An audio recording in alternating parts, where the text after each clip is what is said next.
It's a double kill for Jim. Oh my God, Jim! Looking pretty good. It's gonna be a triple kill. Jim comes on fire.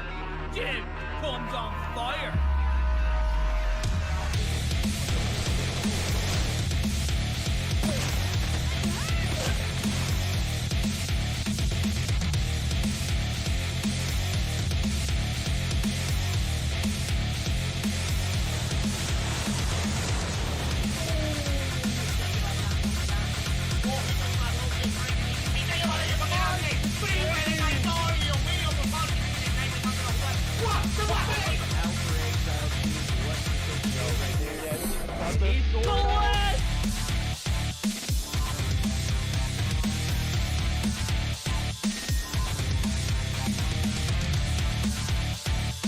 He had the right angle, but couldn't land the shot.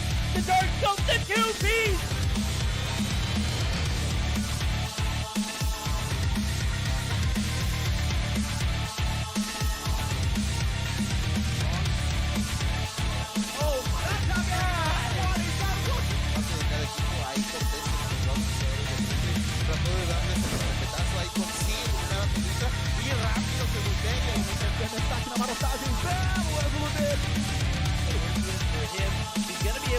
Oh my God! Oh no! He was down to 1 second on the clock. Pegou bala na cara do Master. O Almairinho vai tentando fazer o primeiro.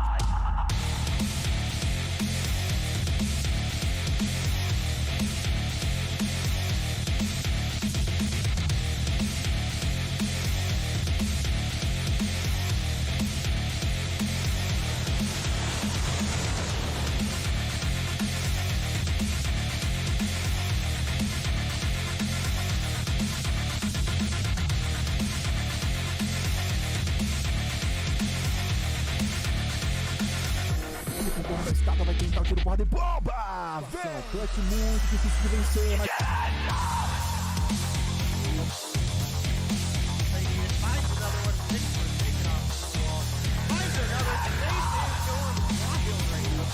Anywhere on the body that you hit, he no-scoped Raballo right there. He no-scoped.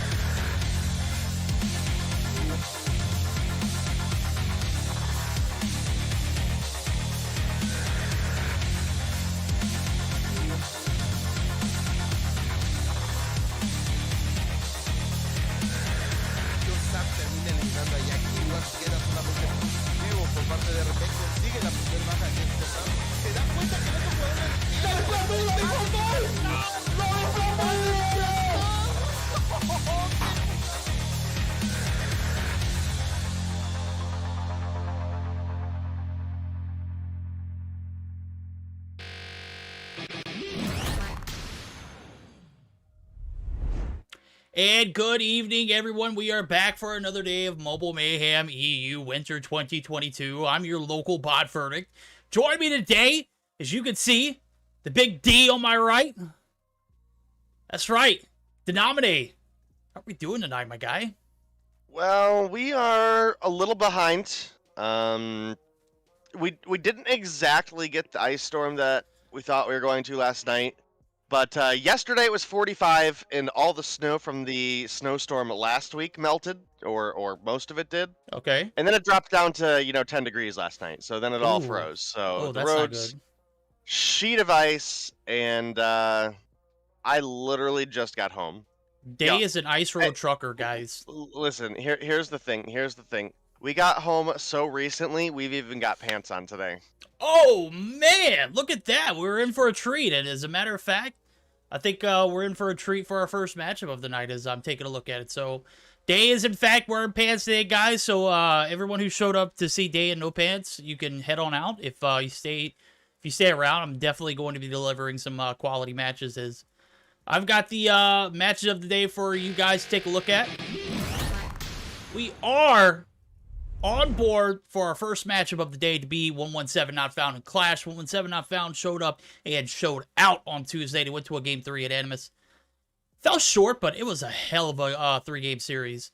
They're going to be able to get their redemption here with a little bit of class action. And Qlash definitely shows promise, but they're making a late entry into the season. They're literally here just for the practice at this point. Omniscient and Nova Esports going to be game or series number 2.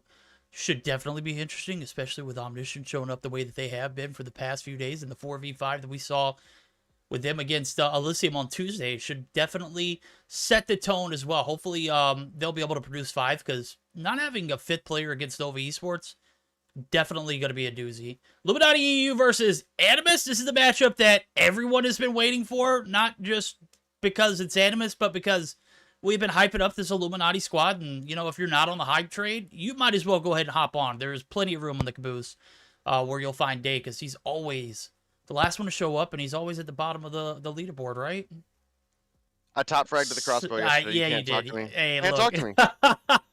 Anarchy at FN 420 is where we're going to end the night, and Anarchy, spoiler season. Will FN 420 be able to hold off the might of Anarchy? So definitely going to be an interesting one now. As I'm taking a look, we've got standings readily available. Nova Esports sitting very pretty with a 130 marker. They are, without a shadow of a doubt, safe to say at least the top 2 spots. So Animus right there with 100 points. Anarchy with 75. Should make it interesting. We'll see how it pans out. FN 420 with 70 as well. 117.5, 65. Illuminati, 65. And this is where it goes downhill. Elysium and Omniscient, 40 points apiece. Elysium has the head-to-head.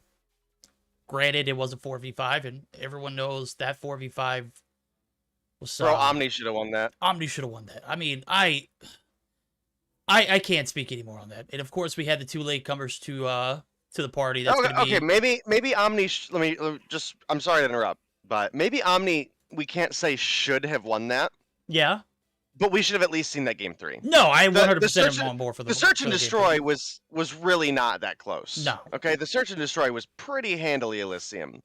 But that hard point, Omni threw. No, I wouldn't say that, dude. It's so hard playing a 4v5. It is, but they were in a position to win and they got greedy. Yeah, they did. And they kind of sold towards the end, that P5 rotation. They literally fed the entire time. They couldn't make that rotation safely, couldn't get the break, and they just kept feeding. They probably would have been better off setting up for new, but I mean, in a game like that, it's already super close. You don't want to be, you know, doubling down on something that maybe not, you know, isn't there, but less about that, more about what we got on board for the day. It does look like 117 not found's in the lobby. It does look like Qlash is in the lobby. It looks like we've got a best of 3 to, you know, start things off with for the night, and it looks like a decent rotation. I'm gonna be, you know, quite frank with you. My name's not Frank. It's Verdict as always. I'm your, you know, local neighborhood bot. Fire and Rage hardpoint is where we're gonna start things out. So, game 2 gonna be Crossfire, Search and Destroy, Standoff Domination for game 3. Qlash opting to ban hardpoint takeoff. 117 opted to ban Search or Destroy on Raid. Interesting best of 3 rotation. I dig everything, even the Crossfire, Search or Destroy. I think Crossfire is literally only playable on that game mode. So it does look like everyone is not readied up. It does look like we had someone just dip out of the lobby. That's unfortunate. Okay, there we go. Thank you, Nutella. Dark Wizard Tilt, Jazz, Lucky, Karma, Cosmos. Your starting lineup for the side of 117 not found. And then for the side of Qlash, we got Nutella, Zed, Blends, Hez, and Warvac. First series about to start. And guys, if you joined in via the live noti, Raballo did in fact write that notification. I did not have anything to say about that. So he's not a super editor, but he might as well should be. Well, we're getting ready to gear up for our game 1 here. It's a hard point on firing range. 117 not found versus Qlash. And definitely got to say, Qlash showed maybe a little bit of promise the other day, but 117 not found have been on their A game the past couple days. So you got to believe in that here, but who knows? We got a pickup of Hez for Qlash, so.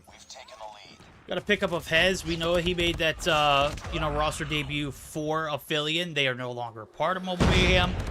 Or they're no longer with Mobile Mayhem, or in Mobile Mayhem. You guys get it. But P1 to lockdown here is going to be a little bit of a contestant. It does look like the sites or spawns are flipping early. And what started off to be pretty solid for the side of Qlash are starting to look a little grim now. As you can see, the rotations do fare the side of 117 not found for P2, and oh man, the nade comes through from I don't know who it was, but Karma almost gets grief. Zed gonna get crossed on the transition. Tower is compromised, but it is gonna be hopped out of. Hez gonna opt for the top 10 area. He's gonna get taken down, and P1 comes to a slow dwindle. 7 seconds remaining. 7 seconds before we see that P2 rotation come through, but it's lo and behold. Oh man, Zed winning a big gunfight, and that is massive because it does look like he's the only one bunkered inside of this bunker and armory. We'll see how the contest comes through. It looks like multiple flashes comes in. Jazz going to be the player on the outside, and right now we're looking at a solid P2 retake for the side of Qlash. So far, looking pretty decent, and you know, they're starting to take a slight edge here. Cosmos dropping down, trying to rotate with Dark Wizard, but Warvac is there to pick up at least the one. Lucky. He's gonna get the refrag, and now it's actually a 117 not found hill, and if they can hold this, they might be in a good position for P3. Can maybe start to actually edge that lead out a little bit more. You can see Lucky was looking for blends there, but couldn't quite find the last shot. And he's gonna find Warvac once again, but a big break for Qlash. They're actually putting on the fight here. They are, but Nutella gonna be the last one alive. He's gonna be stuck in the corner. Oh my god, a massive two-piece. Shuts down the armory site. They're gonna get the last little bit of trickle time coming into this P2 site. P3 transitions are already made. Trailer site looks a bit held down by Hez. He's peeking out the front door. That is a solid hold. I think right now we're going to be joining in for a quick listen in for the side of Qlash just to see how those comms hold for this P3 hold. Smoke on the side. No, I don't smoke good. One batter. I'm going to. Nice. Smoke mid. 1 mid. Mid dead. One long more. More smokes, boys. Smokes. One C down. One shot. Okay, so focus on the next spawns. Nice, boys. Stay tower, whoever starts, stay tower. One side. I'm holding A long. Focus on spawns now for next. I'm tower. One more trailer. One on bottom. Toe, that. A long dead. I'm holding trailer. So I need help on showers. One is pushing me in showers. Two pushing showers. Two pushing A long, boys. A long. One dead. I spawned lower. One more. Push. Nice. Stack hill. Stack a fucking hill. One mid. One coming mid from window. It's like window wood. Any 1p1. Any coming mid. 3 on site. There's 3 on site. All right, even though they lose out on P3, they've got a 50-point disadvantage to overcome. Still solid comms for the side of Qlash. You heard the IGL, you know, make the rotation, focus new. Obviously, we saw a few operators come through. They get the break here in this midway through P4, but is it going to stick? That's the point. Warvac and one other player are here. One other player is taken down. That's Zed, and Warvac's out, and that's going to be a massive hold here on P4. This wood site is not safe. If you are a Qlash player right now, 117 not found. Have found a lead, and they are not looking back, Dave. You're absolutely right, and you know, again, this is kind of what we expected with the way that 117 have been playing lately, but you know, Qlash definitely have had their moments and could still quite find more. They have trailer control, which is a good position to be in for this P1, and you can actually see Hez starting to make that rotation over, looking to anchor those spawns for P2, and gotta say, they absolutely clean house. Hez finds a 2-piece, Zed finds 1, I think Nutella found one of his own as well, and then they just abandon P2 spawns. What's going on here? I don't know. They're looking for a full hold here, and this is probably not the play. I'm going to be honest with you. This is definitely not the play. Zed going to be left up top. He's going to be in 10, and you can see the spawns. A long site is going to be where 2 players are going to make their transition in, and the side of 117 not found are just continuing to stack the point. They've got 2 points, 2 players on. 1 drops. Nobody on the hill at the moment, but you can already see it. The focus is primarily going to be that P2 site. 1 player already there. That's Dark Wizard. He's going to get contested by Nutella. Nutella going to be taken down. Hez looking for the refrag. Does find 1, but there's 1 more left in the point. And that is going to be Dark Wizard. Now P2 transitions come through early. It is going to be favoring the side of 117 not found. Qlash put up a bit of a, battle coming into this P2 site the first time around. This time, doesn't look like they're even going to make it safely through container site. Yeah, you're right, but Nutella does make a rotation up top, gonna take down Cosmos and Jazz, but does get refragged out by Lucky.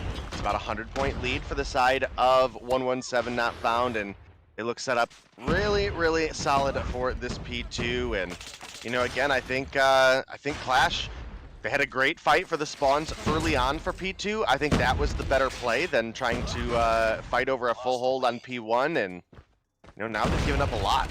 Yeah, you put your eggs all in one basket, bro, and sure enough, they go to spoil. And that's, you know, you're not getting anything off P1. You were taken off really quickly, and then you don't have anything to show for it for P2. Things are just not working right here for the side of Qlash. And this is going to be 117 not found on the backs of playing some consistent hardpoint.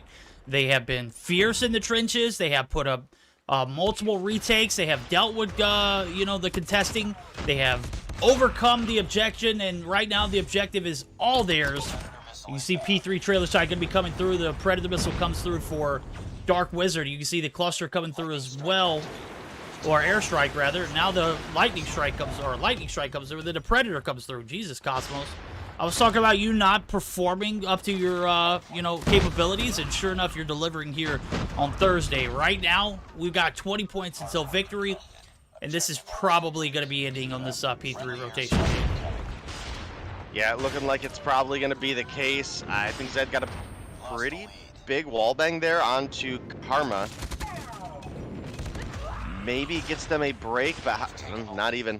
Unfortunately for them, Jazz there to hold things down, and the time's just ticking away. Warvac can't get the touch.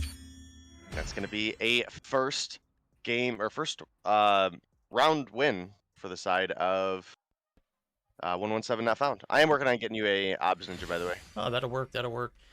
Well, guys, here it is. Game 1 in a nutshell. 117 not found. A lot of points.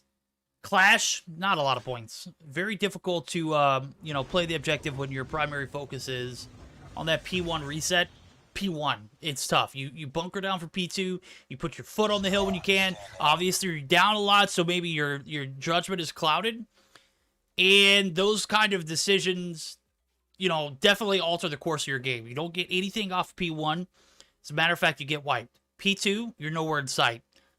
I mean, things were already looking bad when it came to that reset, but it got way worse after that. And you can see P3, it came to an end. So 250-69 is the official scoreline as we're looking at the post-Mayhem report here. 27-24 for Chaz. He's going to be your... oh, man, there's 3 players with 2+ minutes in the hill. That's absolutely cracked. Karma 21-20 with 208. Cosmos 24-9 with 229. He is obviously your MVP for the game, both in KD and objective time. So on the flip side of things, Hez definitely made a better, you know, debut to this roster than he did with Affiliate, but we won't go into the, you know, bashing Affiliate anymore. I think those days are behind us.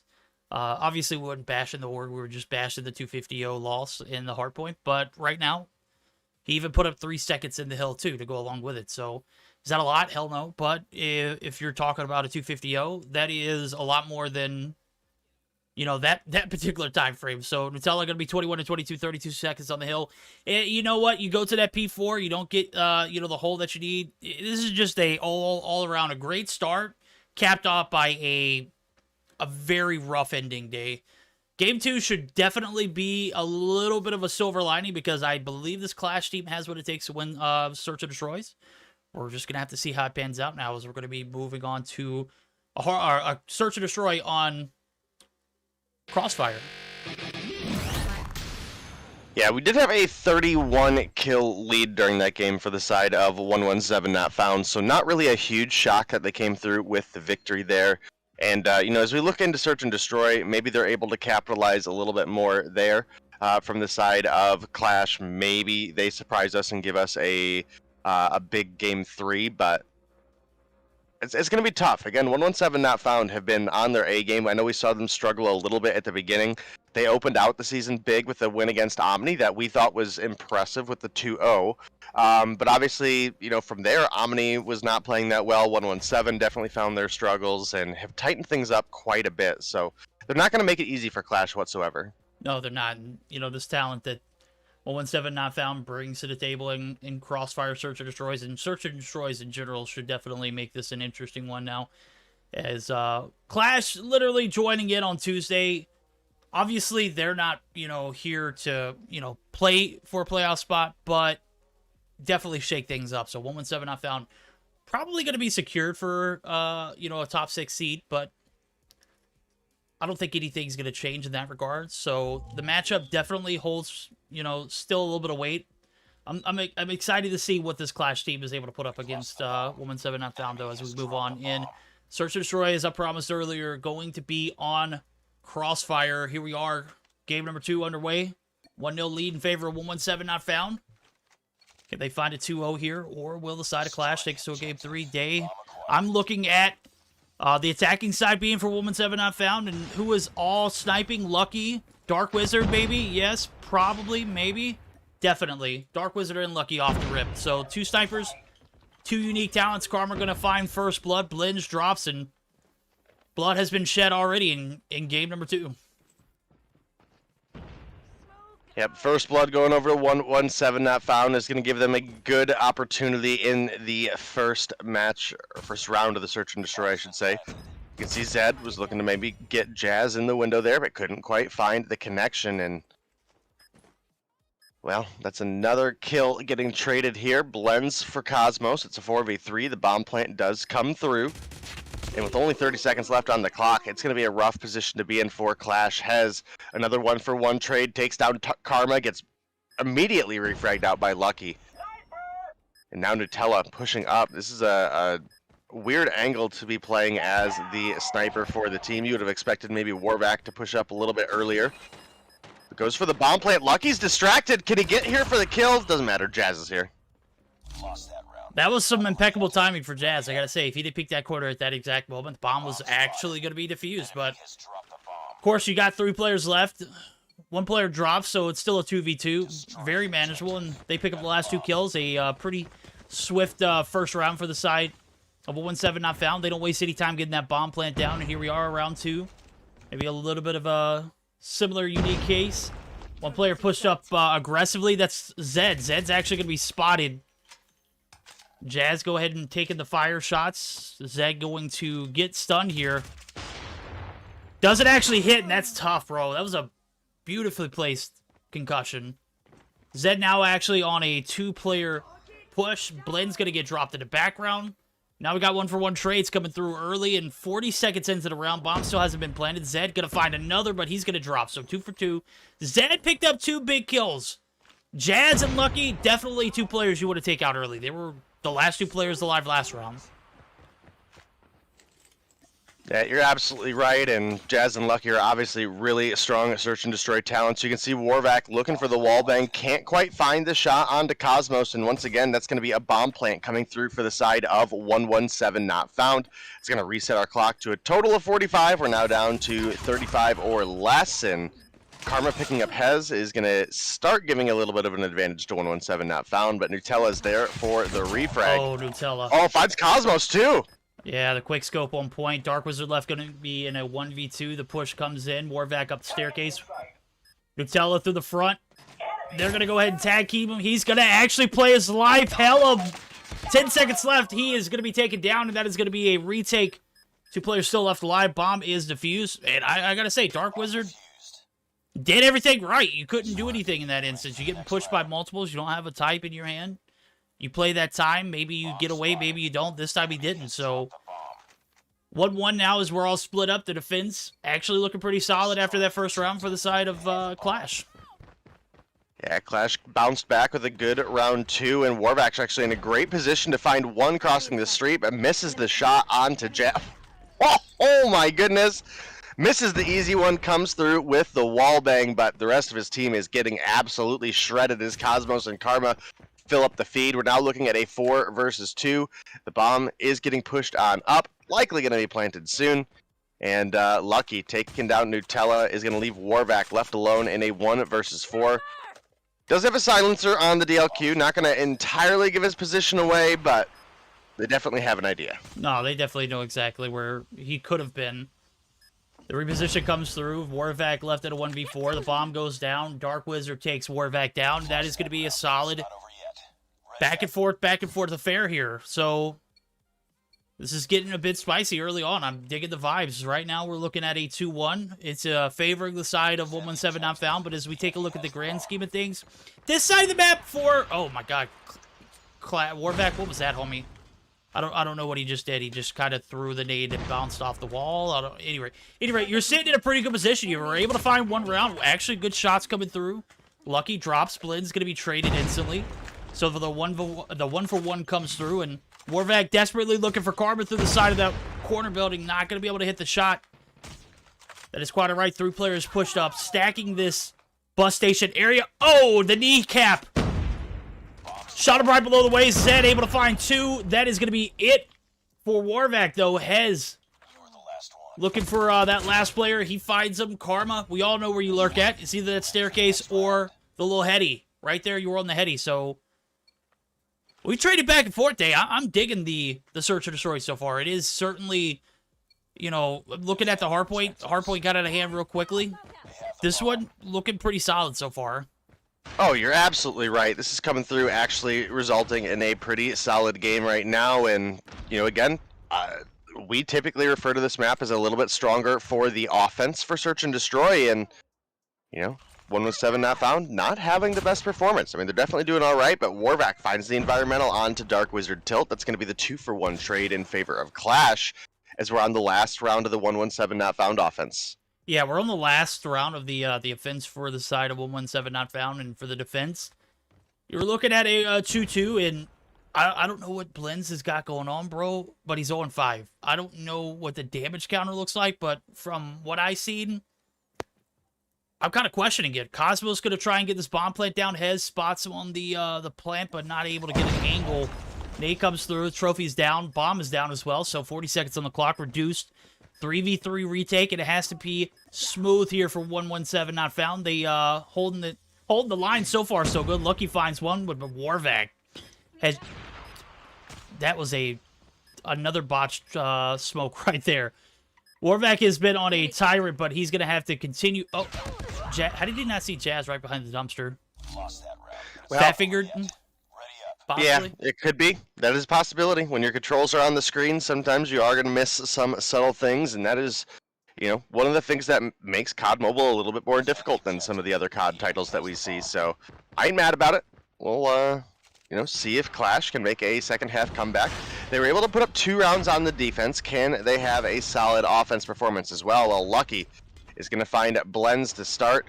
See Warvac pulls out the Renetti, was looking for one onto Karma. Maybe ego challenges a little too hard there, gets taken down, but Zed able to pick up the refrag.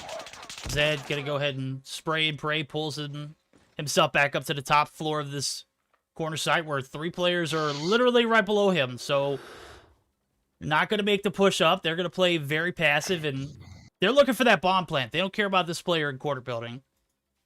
Very solid defensive around here for the side of 117 not found. They are not giving anything away for free. They are not overextending. They're not looking for the kills. They're literally playing the objective, and I'm digging it. PTFO or go home, right? They're up by 1 round after the 3 attacking rounds that favored them right now. The sides have flipped, and we've got a minute left. 3v4. Hez looking for 1. He's going to get taken down. Jazz, 6 kills on board. Looking for his 7th. Nutella's up top, and Zed. Both players are actually heading for the hills now as Jazz going to hold the heady. Zed, last player alive in a 1v3. Tough situation. He does pick up the bomb, but doesn't have a lot of time, and he's still got 3 players who are literally on the hunt for him. Lucky in the corner building, going to peek out. He is holding the corner of the broken wall. He is... Lucky misses the first shot. Follows up. Good shots from Lucky. 20% health. He picks up the 4th round for the side of 117 not found. And now we're looking at a little bit of a similar situation we saw in the hardpoint. Things got a little out of hand early, and I might have overspoken. I think 117 not found have a lot of potential on this defensive side of the map. You're absolutely not wrong, and 117 not found looking to close things out in 2-0 fashion here, and they might be able to do so. Verdict. It's definitely a intense game between these 2 teams. Hardpoint wasn't that great, but Warvac actually been putting up some big numbers here in the search. Is going to find Jazz there for first blood. Now it's a 5v4 in favor of the side of Qlash. Can they find another is the question. Ooh, Warvac come through with the wallbang onto, or Dark Wizard tilt comes through with the wallbang onto Warvac. That's going to be bomb picked up by Blends. It's now pushing on up to the bomb site. 1 for 2 trade so far in Qlash's favor. Yeah, Qlash. Drop one player, one more player pushes down. Lucky finds Blends. I'm going to be honest with you. Finding Blends has been pretty much... Everyone's had their way with Blends this game. Right now, Hez actually going to get his way taken as Dark Wizard picking up some big kills on this on the defense round. Finds 2 this one so far. It's a 2v1. The bomb's going to be picked up, and Zed looking for that last player. He gets a call out. Dark Wizard going to go ahead and rotate through. Bomb plant is going to come through. Nutella, the peek, the shots. Zed on the rotation. Good pinch play. Forces him out of that middle site. Across the B or Dom site. And sure enough, Zed there to collect the pieces. And that is going to be a 3-4 now. A round going in favor of Qlash. And they have a little bit of life here in the second half. Finally able to pick up a round of their own. Yep, narrowing the gap at least a little bit here. It's still not going to be an easy one, but definitely looking possible. Qlash, if they can find another round, they could tie things up against an incredible team like 117 Not Found, but Karma and Dark Wizard open up with a 2-for-1 trade as Zed takes down Cosmos with 4v3 advantage in favor here. Zed going to find another, tying things up once again. We do have Bomb in the hand of Warvac, who's been one of the key players of this Qlash lineup. Can he help the team clutch up and make a big comeback against 117 Not Found? Maybe give us that game 3? Or are we only delaying the inevitable at this point? Be honest with you, it's really how the side of 117 Not Found play this defense here. Bomb does go down. We had a minute on the clock. Going to be reduced to 40 seconds now. Warvac does the D, gets back. Is going to get taken down, and now it's up to Zed. This is probably not out in the open in the street, just fires away, doesn't even get the first kill, and a swift 3v3 retake. Body shots come through for Karma, and we can see it from the body shot perspective. Karma with the teabag as well. We're all match point. Yeah, 117 Not Found definitely looking solid here in the later half of this search and destroy. The Qlash have definitely put up a bit of a fight, so I'm hoping we get to see a little bit more out of here. Obviously, not going to be an easy one, but, you know, here's to hoping. Here's to maybe seeing a upset here in the search take us to a game 3. First blood is going to come through for the side of Qlash. That's a good opportunity. Warvac looking for this shot onto Dark Wizard, but Dark Wizard is here, knows where he is. Dark Wizard did win out on that trade last time, but Hez going to take down Karma, and with the bomb plant, only 35 seconds left on the clock, and it's a 5v3. Cosmos takes down Nutella, but immediately gets taken down by Hez. Yep, now it's just your 2 sniper talents, Lucky and Dark. Lucky's got 11 on board. He's going to need to find his share here of these 4 remaining players. A push comes through. Middle building. Bus station shut down by Zed. He's going to find 1. He's going to find 2. And if we've said it before in the past, you're going to hear it again. If you can find 3, you can find 3 more. And that was a much-needed round here for the side of Qlash. Looking to make things a little more even here. They're going to have to find this one to stay alive. And we'll see a side flip, which, I'll be honest with you, I don't know. The defense was a 3-2 split. It's literally a toss-up. Round 11s are spicy as is. So, Warvac on the transition. Lucky just absolutely does not miss. Just a phenomenal shot. Catches Warvac slacking, and that might be the edge that the side of 117 need to close this one out. Blends, my guy, homie. Get that bomb down. What was that? I know he hurt somebody, but you could have done the deed. Jazz right around the corner. Tries to take the shots through the wall. Dark Wizard gets the shot through Broken. And now we're looking at 3v4, and the bomb is down, and they are down a player. If they lose this round, it's all because Blends didn't get that bomb plant down. Zed looking to find some redemption. Does take down Jazz. Now we got a 3v3. Bomb's still not down. Minute down on the clock. Nade comes through. Not going to take down Zed, but Cosmos does. Nutella and Hez left in a 2v3. Well, the 2v3, as you mentioned, that bomb could have been planted earlier, and maybe we're in a different situation. But Dark Wizard, Tilt, Lucky, and Cosmos left alive up against Nutella and Hez. Nutella finds the bomb, but they know right where it's at this point. Dark Wizard gonna find one. Cosmos gonna come through and finds Hez, and that's gonna be lights out for the good performance of Qlash here in the Search and Destroy. Gotta say, I'm glad they put up a fight here because the hard point wasn't it. Honestly, brutally, that's just the reality. And 117 not found picked themselves up a clean 20 points here. Clean 20 points indeed. Now I'm trying to add this command so that you guys can have it whenever you need it. Does look like, did it get added? 100%. Yeah, we're going to try it now. Schedule. There we go. That command's added. Now we can, just adjust it as needed, but I have a hard time multitasking, and sure enough, I didn't even catch the last little bit of the game. I was looking at Dark Wizard's perspective, which probably wasn't the worst, but it could have been better. 16 kills on board for Zed. Not enough to find us a Game 3 life, and some solid Search and Destroy plays here for the side of Woman 7 Not Found. As a matter of fact, you probably got gifted that last round. I'm not saying you wouldn't have been able to take it regardless, but Blends, homie, you didn't drop a single kill, and on top of that, you sold me in that last round. Get that bomb plant down. I don't care if it costs you your life. Those shots didn't matter. Your life didn't matter in that instance. That bomb plant was all that mattered, and Dark Wizard made you pay before you could even make it back. That's tough. If I could pinpoint anything in that game, that's it. And Blends, I'm not picking on you, homie. All right? I'm not even going to call out the fact that you had a goose egg.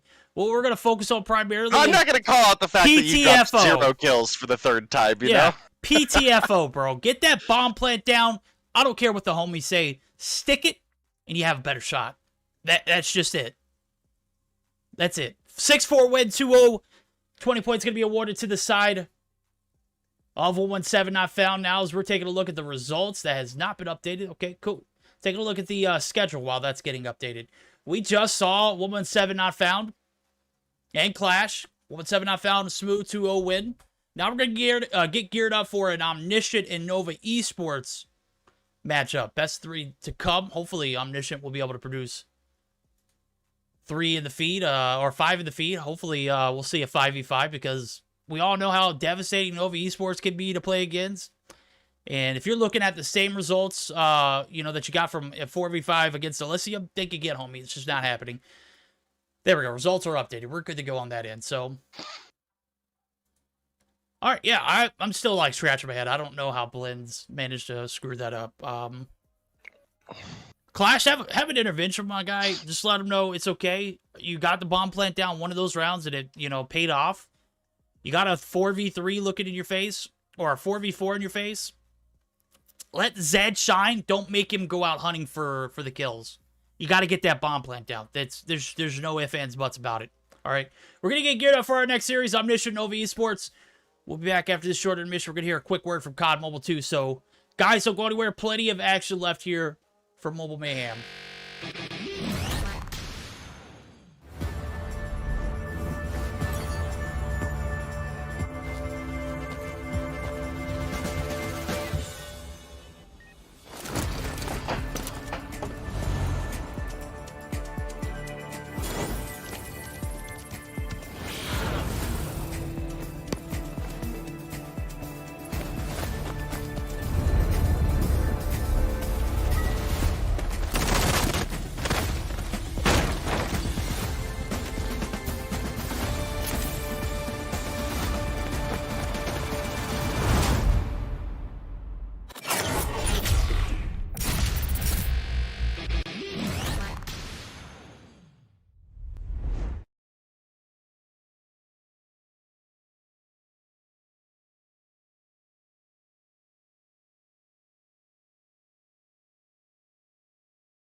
Alrighty, Omniscient, Nova Esports. We've got a 5v5. Guys, that's right. Get hyped in the chat. We're going to finally see a 5th player in the rotation here for this Omniscient roster. And, you know, things kind of fell apart after Devious put the smackdown on him 3-2. I'm obviously capping it was the smackdown. As a matter of fact, game 3 of that matchup was probably a little more trolling that needed to be done for the side of Omniscient. Now, Devious did come through with a win, so I'll give him that. But Devious are no longer a thing, so who's the real winner there? Right now... Dang, savage. Yeah, right. Right now, we're getting ready to hop into this next series, but got to give a moment because we had 3 players on Nova get banned. Saturn's, Creed, and Neil. Neil's not playing, but Saturn's and Creed are, so trying to get everything adjusted in, making sure everything's proper on the back end. And Day, I think we are geared up, and I think we are solid to start up. It does look like we're going to start this rotation off a little bit. Oh, wait, never mind. We don't have the graphics updated. That's quite all right. It does look like we're going to start this matchup on a hardpoint Hackney Yard, followed up by a Search and Destroy on firing range, then a Dom takeoff. So, given Omniscient's, you know, recent, like, history with Search and Destroy games, I don't think they've won a single one this season. I don't think they've won a single game this season. Now that I think about it.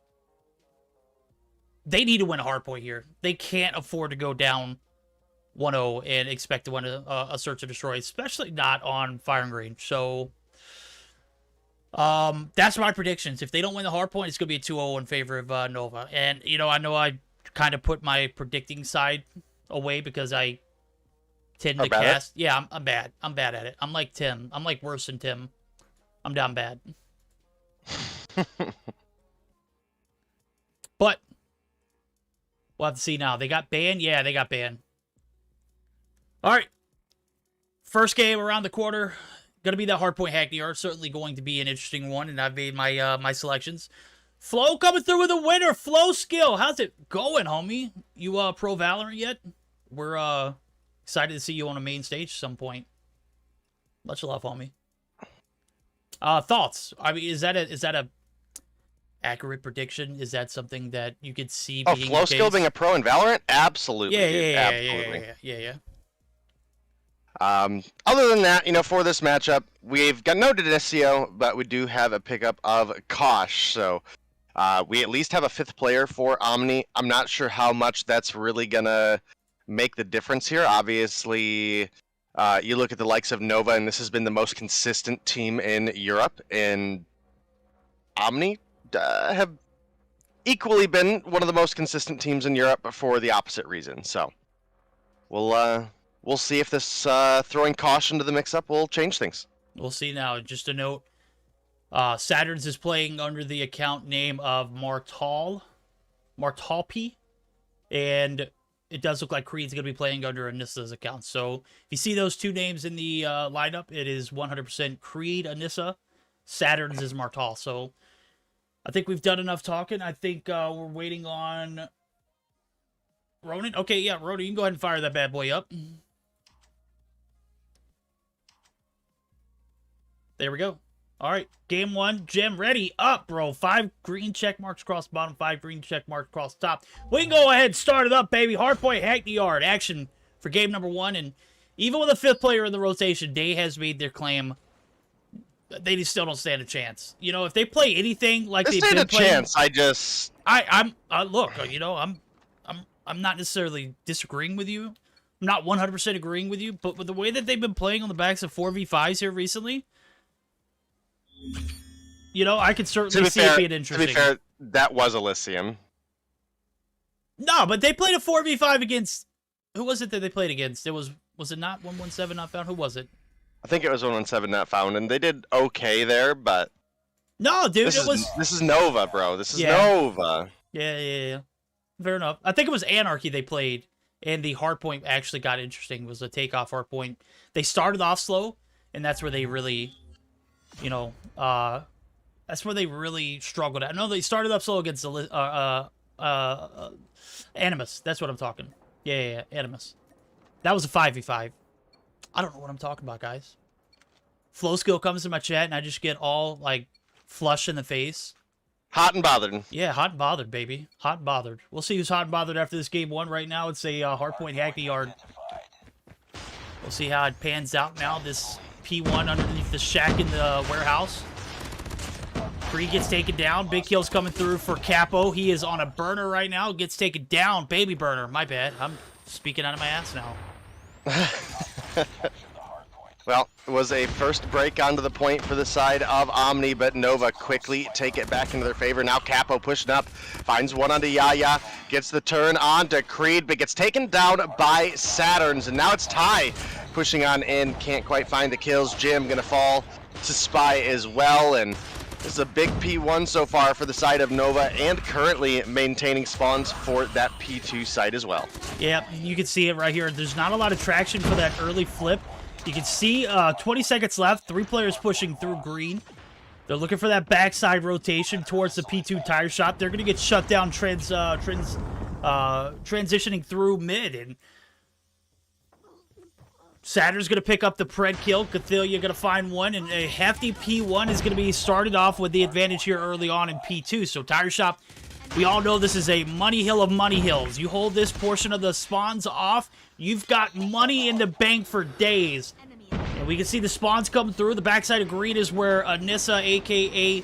Creed, is going to be spawning. And the retake actually comes in mighty early. Saturn's going to find one place as I pulls out the 357. The Magnum, the 358, rather.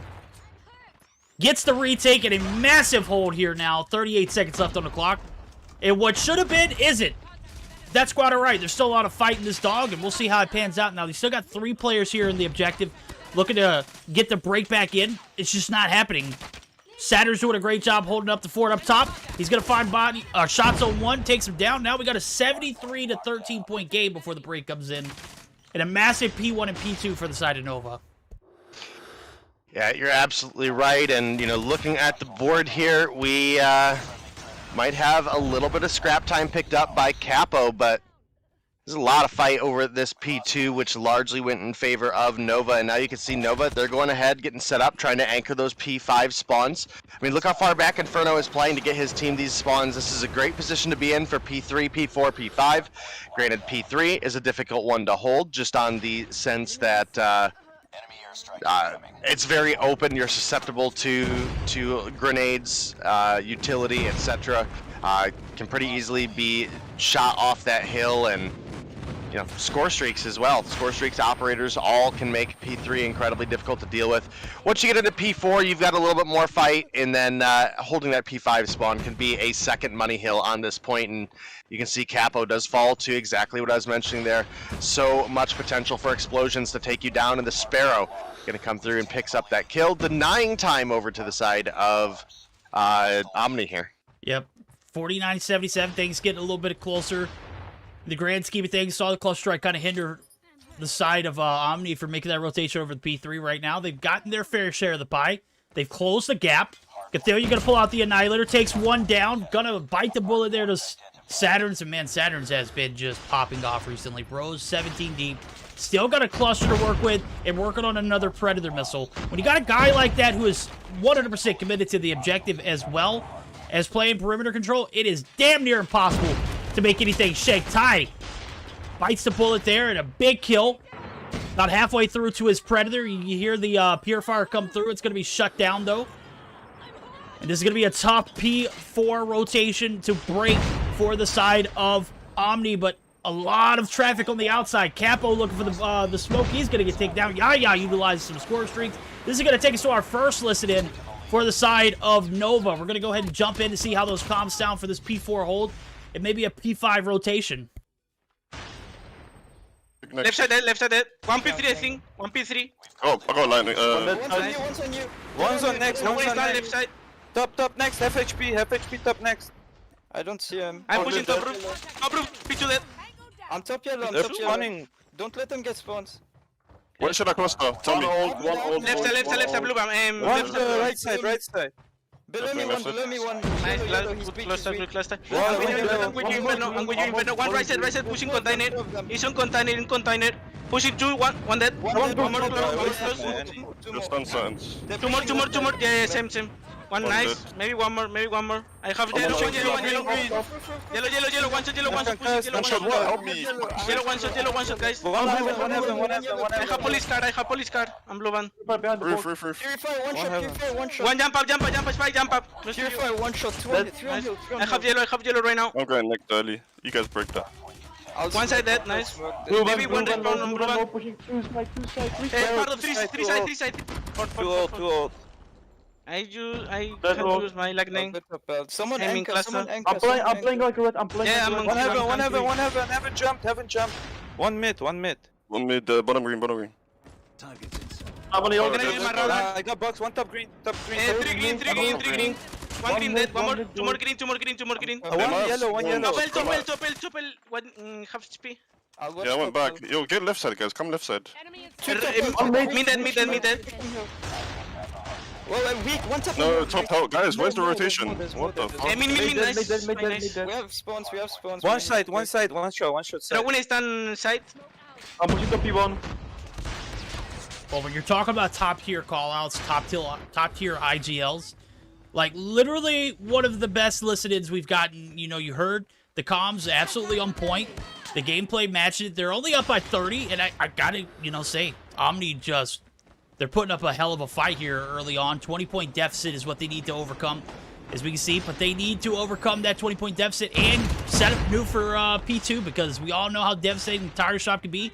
Even if you think you've got the break, Nova just seemed to have things locked down on the retake. So Ty does get a blessed spawn. I mean, I don't know how Bro literally spawned right there on Tire Shop. That's a free kill. Well, you are not wrong there, and this game is turning out to be a little bit closer than I anticipated. Omni putting up one hell of a fight here. Hopefully we'll get a chance to get a listen in with them as well, because right now, even after a, 70-point lead for Nova at one point, we're now 10 points between these teams, and Nova are once again off to a good P2. But Omni have been playing their rotations pretty solid here, and the addition of Qlash definitely seeming to work out. He's not top fragging by any means. He's actually bottom fragging for the lobby, but... That'll just show you how much a 5th player means, right? Yeah, especially on a map like Hackney Yard. Absolutely. Now we're going to see Spy on the objective. Get a little bit of contest, and the spawn's not solidified here for Nova. He needs to play his life, finds 2 big kills in the point. Jim finally able to take him down.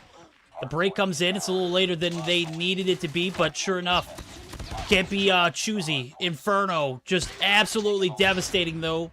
Finds the last kill. Jim taken down, and the last little bit of trickle time is going to go in favor of Nova, but we've seen how well the P3 sites have been played for Omni now as I'm taking a look at it.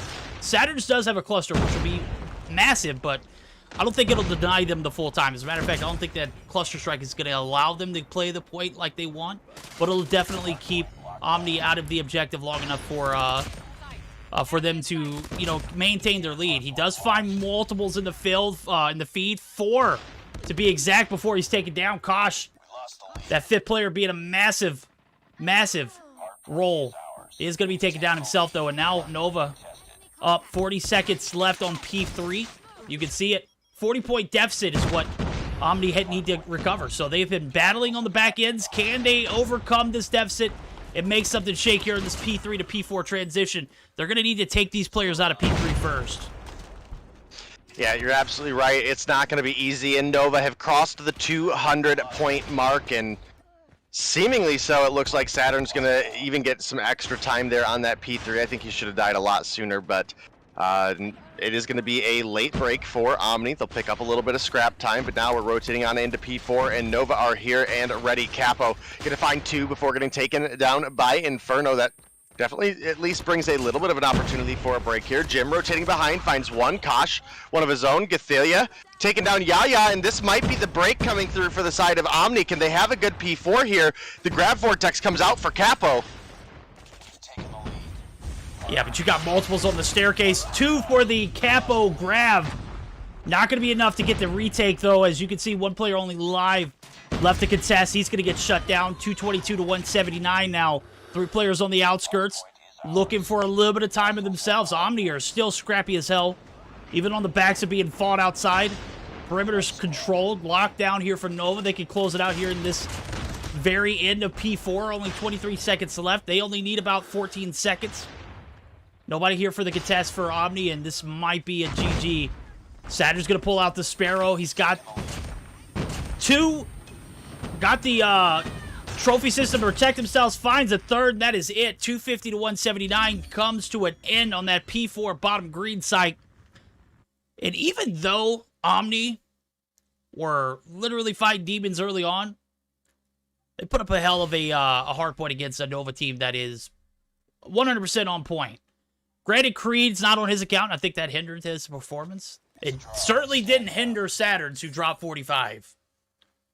Yeah, I mean, that was a phenomenal game for Nova, but it's also the most alive we've really seen Omni. Obviously, we saw the great 4v5 the other day, but, I mean, the level of difficulty in opponents you're playing, right? You compare Elysium, one of the worst teams in the league, to Nova.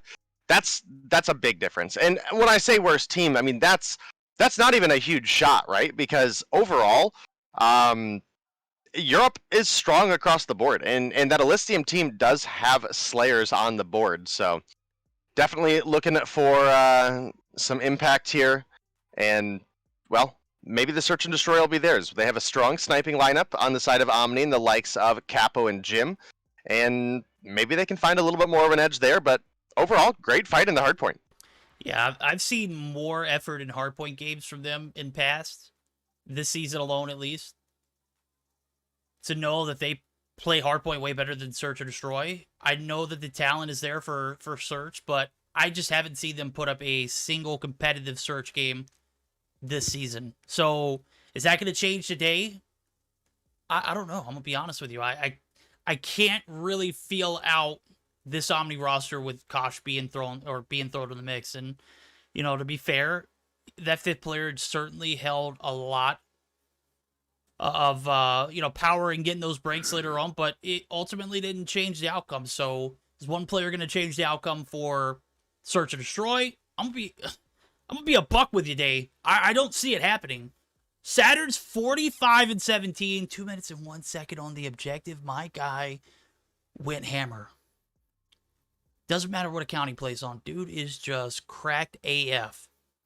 And now you're looking at a Search and Destroy being the deciding factor if we see a Game 3. I don't see that happening.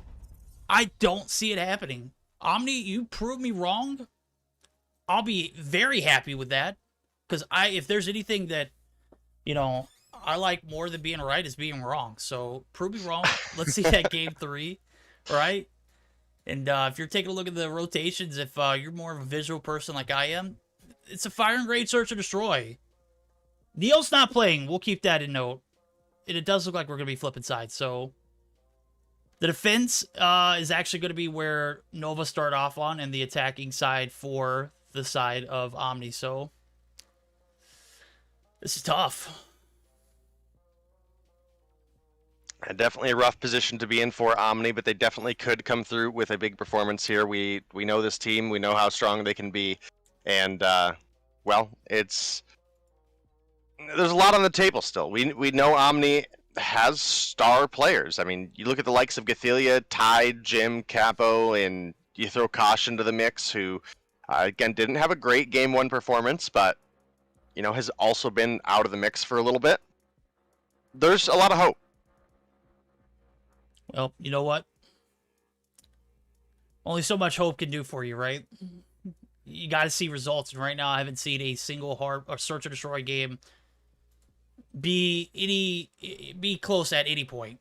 I have yet to see Omni play the way that Omni's played in the past, and I'm speaking about Gathelia, I'm speaking about Capo.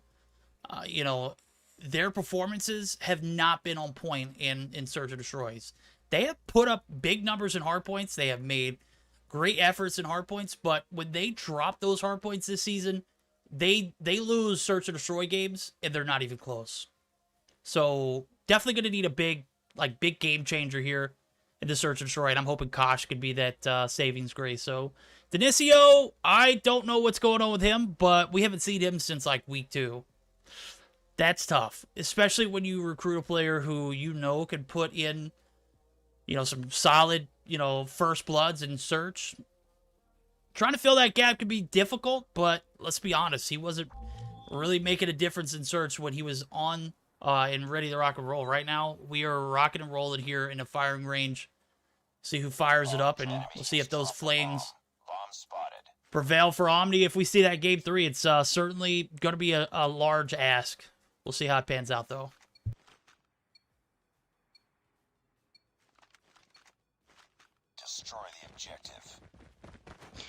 Well, we're getting ready to get on into the next set of this matchup. Search and Destroy, firing range, Omni, Nova. Oh, Spy gonna find first blood onto Capo. I'm not even sure how he found that shot, but predicted the wall bang there, and well, that was actually Saturn's. Isn't that what I said? Oh, you said Spy. Oh yeah, I meant Saturn's. Yeah, Saturn. Well, I mean, you see Mardal, and I think Spy too, so I'm 100% on board with you there. 3-4 drop. Gathelia going to be left under their own, and this is exactly what I'm talking about. Creed peaks the corner. Creed picks up 2 in the feed. That is going to be a smooth, flawless victory in round 1 for the side of Nova. Solid first round. And now, is Omni going to adapt? Are they going to be able to put up some Search and Destroy performances? Well, with Saturn's on the flip side of things, I say hell no. Dude is just locking it down. He kept that same energy he had in hardpoints. 3 on board, finds another first blood. Almost catches Capo there, but Inferno quickly there to, you know, pick up the missed shot. Gathelia finds Creed. Got a 1-for-2 trade, make it 1-for-3 now as Gathelia and Ty stuck in trailer. And I don't see anybody there to help. Sniper. Yeah, definitely a lot of opportunity for Omni here, but the second round not looking to be the case. Well, Gavilia does find one on to Yaya. It's a 3v2. Ty does have the bomb in hand, but rotates right over in front of Saturns, who's going to take him down. And now a 3v1 bomb down. Gavilia only has like 1 HP, and Saturn's going to push right out. Finds the kill with the pistol. And that's going to close out round number 2 in favor of Nova. This is all on, you know, the backs of Yaya. First 2 rounds pulling out the Arctic with the ACOG. And we all know Yaya's not a sniper, so... I mean, when you compare him to players like Day and I, of course he's a pro sniper, but... literally here for the memes. Who's not here for the memes? That's Saturn. Saturn's picks up his 6. We're not even 3 rounds deep yet. Jim rounds the corner. A little bit of kryptonite in his face. They clear out the ace. Oh my god, Jim! What was that? Through the smoke. Oh my Lanta. Well, we're at a 3v3 now, and as we look at these two teams, Spy gonna take down Jim, gonna narrow things a little bit. Can they continue to push forward and close this out in a 2-0, or Omni gonna potentially be able to make the comeback happen? Kind of hard to say right now, but definitely a lot of hope.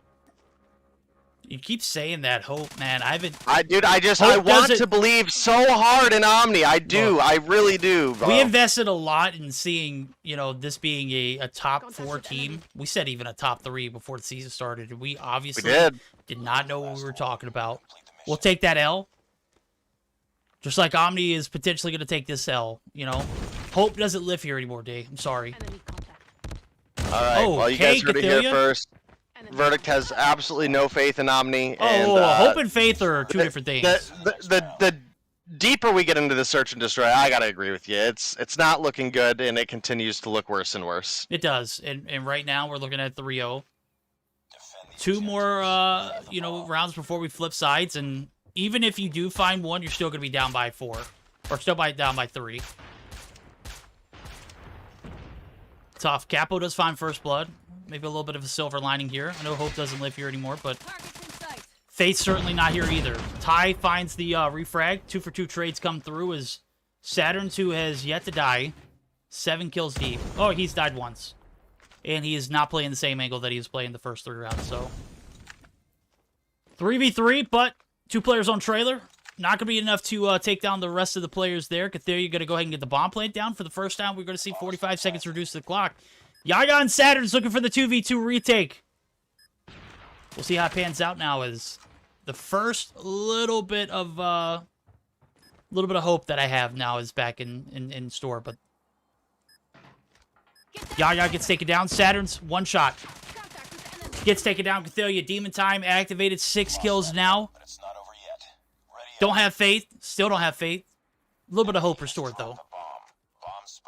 That round certainly made me feel a little bit that Omni can make it happen, but it's all because of Gathelia carrying right now. Well, definitely understandable there, and we're looking at a 3v1. A single round comes through for the side of... How is Creed alive? Did you see his HP? Oh my goodness. He's full health now, so no harm, no foul, right? I mean, I've never seen a more clear 0 HP in my life, but we said that about Vague a few months back, right? Vague always manages to be a magician when it comes to being able to stay alive in 1 shot. Capo, or not Capo, sorry. Spy finds first blood. Second blood comes through. Spy taking down Qlash, 2 for 1. Make it a 3 for 1. Renetti comes through. Capo now going to be left at 1v4. He is steadily trying to oust Saturns, who is able to play his life and get away. Trailer side, he is safe. Guess who's not safe? Capo, Inferno. Have y'all met? The shots do. 4-1 lead now as we are going to flip sides. And, man, I just can't find the words. This is just a tough matchup for Omni. Obviously, Nova are clearly dominating, but can they continue that dominance here on the attack? Saturn's certainly putting up shots to make that true. Well, we'll see as things continue here. It's looking like Nova probably going to be able to close this one out in a 2-0 fashion, but we'll have to see. This round, there's no way Capo clutches up a 1v5, right? There's no shot. Finds 2. Baby. Can't find Yaya. Nah. Oh, baby. Nah. Oh, mama. 5-1 match point Nova. Doing exactly what I expected. Omni, one round away from being 2-0 yet again. We haven't seen them win a single game this season. Very unfortunate. They did 4v5 and lose 248 to 250. They should have won that one. But shoulda, coulda, woulda doesn't turn to points overnight. So right now, Jim opening up with the first frag of his own. Takes out Spy, but the demon you're looking for is Saturn's. Inferno takes down Ty. Inferno's still alive. One shot. Get the kills. Don't let Inferno devastate you. You're finally going to be able to take him out, but guess who's on the frag? Oh, the refrag there. That is going to be Creed. Yaya up top. Wood. They've got the bomb in hand. They're going to make the rotation back over. Play a little conservative. Maybe approach that B site. Looks like they might 100% go into jungle deep. Capo finds one. Drops instantly. 2 for 2v2 now. His 3 for 3 trades come through. Yaya with just a spick of health is going to be taken down. And now Gathelia almost gets caught with his pants down, but thank God Qlash picked up his first kill of the game. Well, Qlash able to find one is going to help hang Omni into this, but you know, not by much at this point. They need to find 4 rounds in a row and cannot afford to make a mistake. And well, Gathelia peeks the wrong corner there, and Saturn's gonna find first blood in potentially the final round here. Saturn's 10 on the board. Spy coming through with 9 as well, as they each find one to open things up. And now you look at the opposition. Ties 2 and 6. Capo's 4 and 7. Qlash 1 and 6 on board. Definitely not looking great. Actually, it was Yaya that found Jim, not Spy. My bad. 2v5, 30 seconds on the clock. Retake gonna be shut down. Inferno finds one. Yaya with that disgusting Arctic with the ACOG. Gonna be able to find one too, and that is gonna be a 6-2. 2-0 match win for Nova. Omni, we'll take that L with you, homie. Top 4 team. We actually said top 3. We obviously don't know what the hell we're talking about. Thank God we're casting and not analysts. Because based on true, but I mean the analysis, preseason, in qualifiers, certainly show that they could be a top team. They didn't lose a single map. They went from not losing a single map to losing every single map. It's a draw. Stand down. This is tough. I am down bad.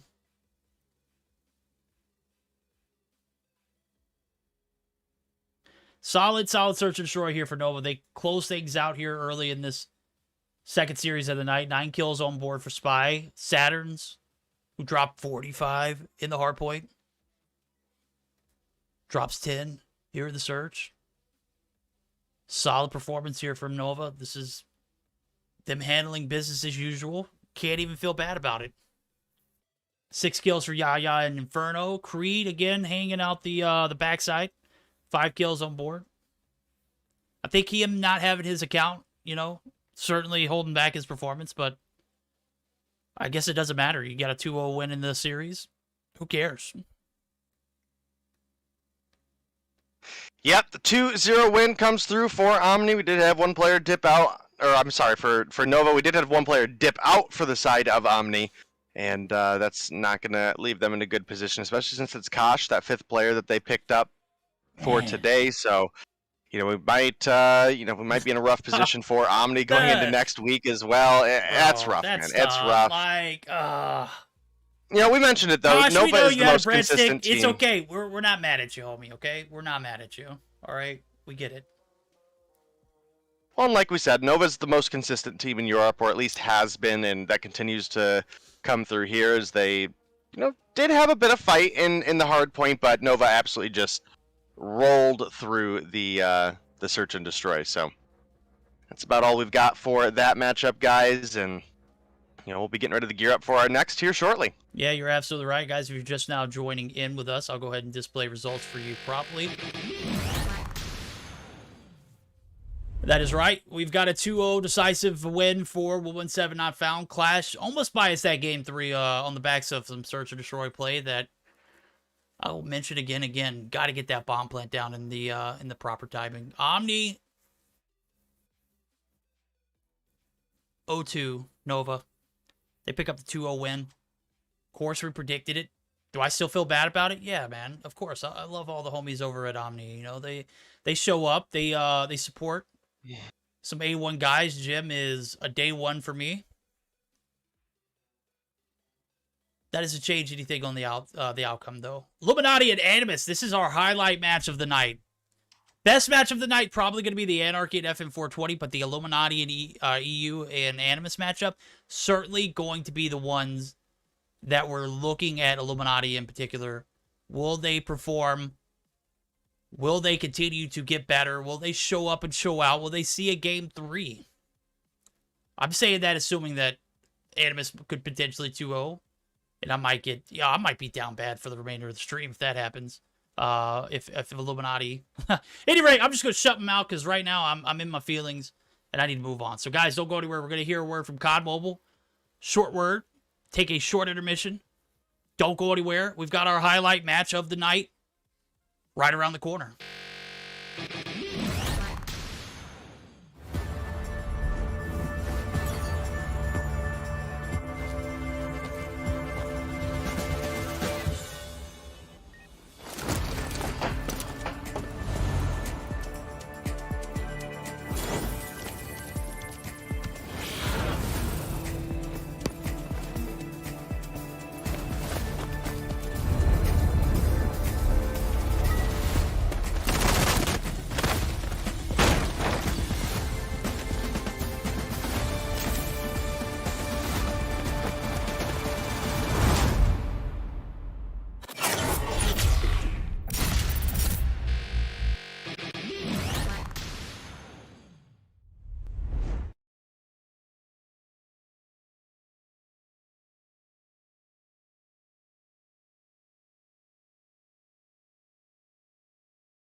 And we are back. Animus versus Illuminati, as the screen says it. We're not lying. We're here. We're ready to rock and roll. This is our highlight match of the night.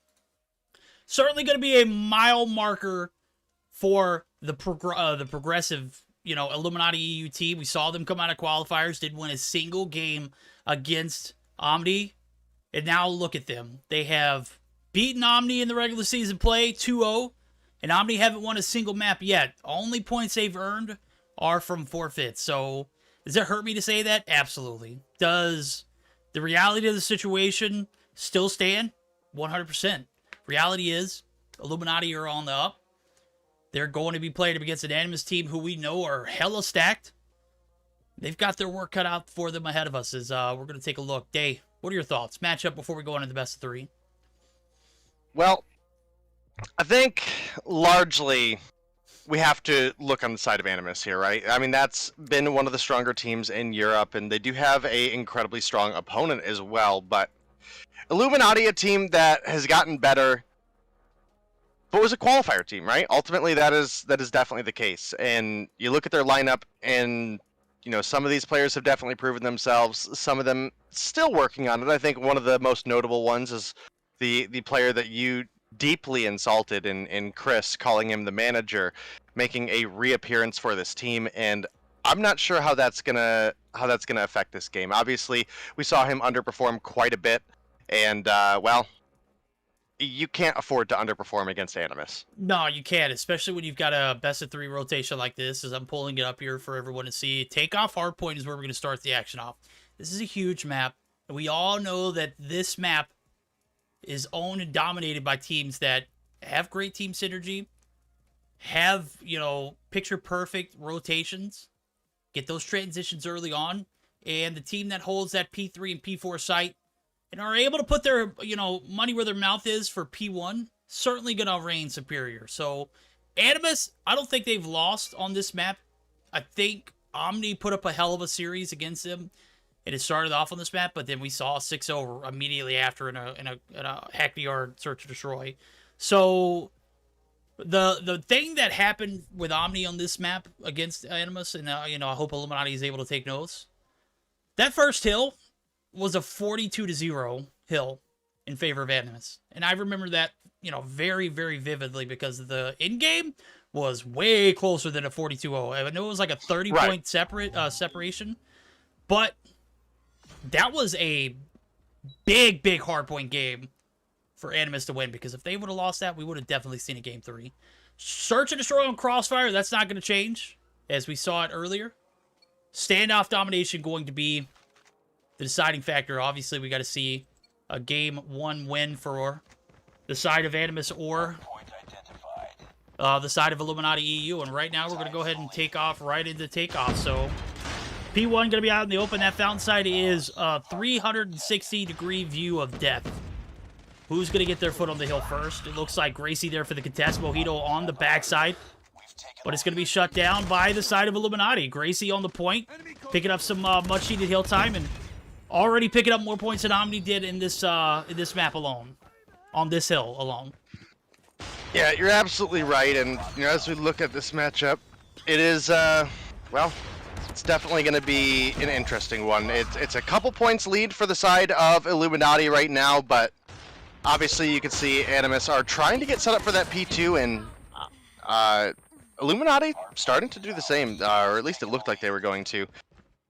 P1 going back over to the side of Animus at this point, and it's going to be a big kill picked up by Durari there and Narcs, who are going to maintain this P1 hill, and now you can see Illuminati fully making that shift over. General Gore trying to peek the windows, trying to peek the stadium, and see if that they're able to find anything. Gonna find one onto Grizz. Actually ends up getting the assist, and now taking a couple shots from the side, bounces into the sights of another player. Somehow still alive once again. I mean, just 0 HP. I mean, how?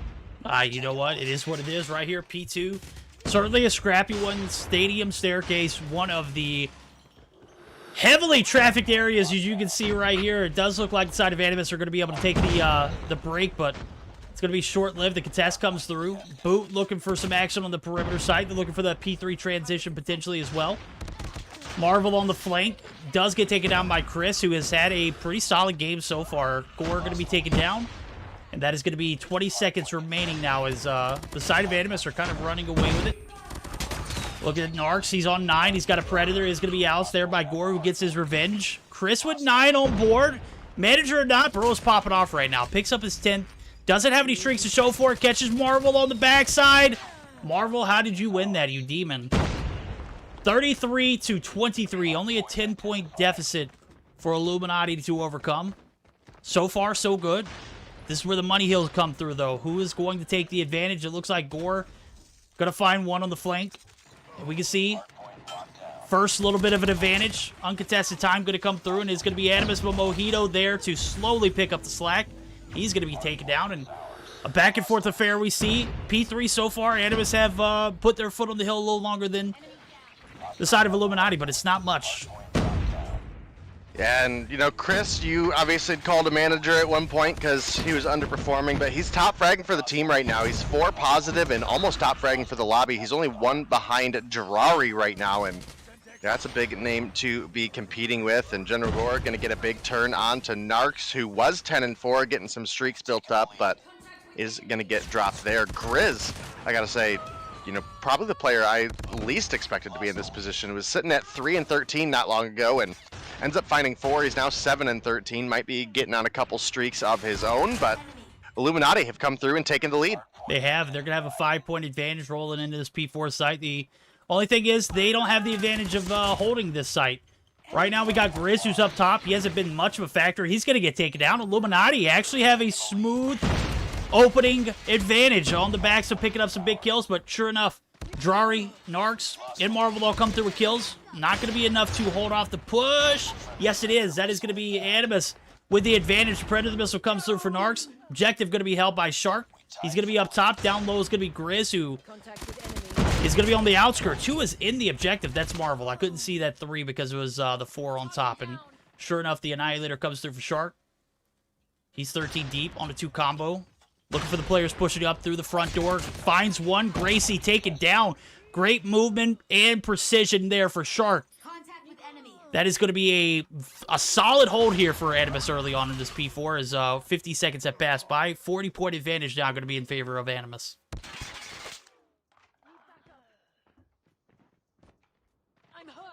Well, as we get ready to get into the next bit of action here, we do have about a 35-point lead for the side of Animus as this P1 reset is starting to come through. Obviously, it's not going to be an easy one way or another, but we'll have to see. You know, looking at the scoreboard, we do have pretty even kills across the board for these two teams. I would say it's a little bit advantage of the side of Animus, but I mean, I don't even think it's quite a double-digit advantage yet. Getting there, though. We'll see.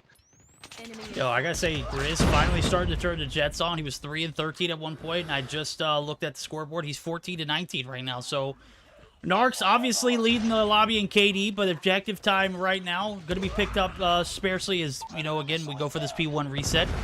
P2 is where you're going to find, you know, a bloody battle as well. So, P1 and P2 can be very devastating. Gore finally taken down as the objective was held by him. Boot on the backside. I'm thinking a quick listen in maybe for... I couldn't even tell you. Maybe we'll just hold off on a listen ins for right now as we see P2's opening up. Gracie's up top, but he is surrounded by a sea of Animus and is quickly swarmed out. Marvel actually picks up one with the Death Machine, but is going to be instantly taken down as well. He's got a lightning strike to work with. P2's opened up, and it does look like the advantage again in favor of Animus.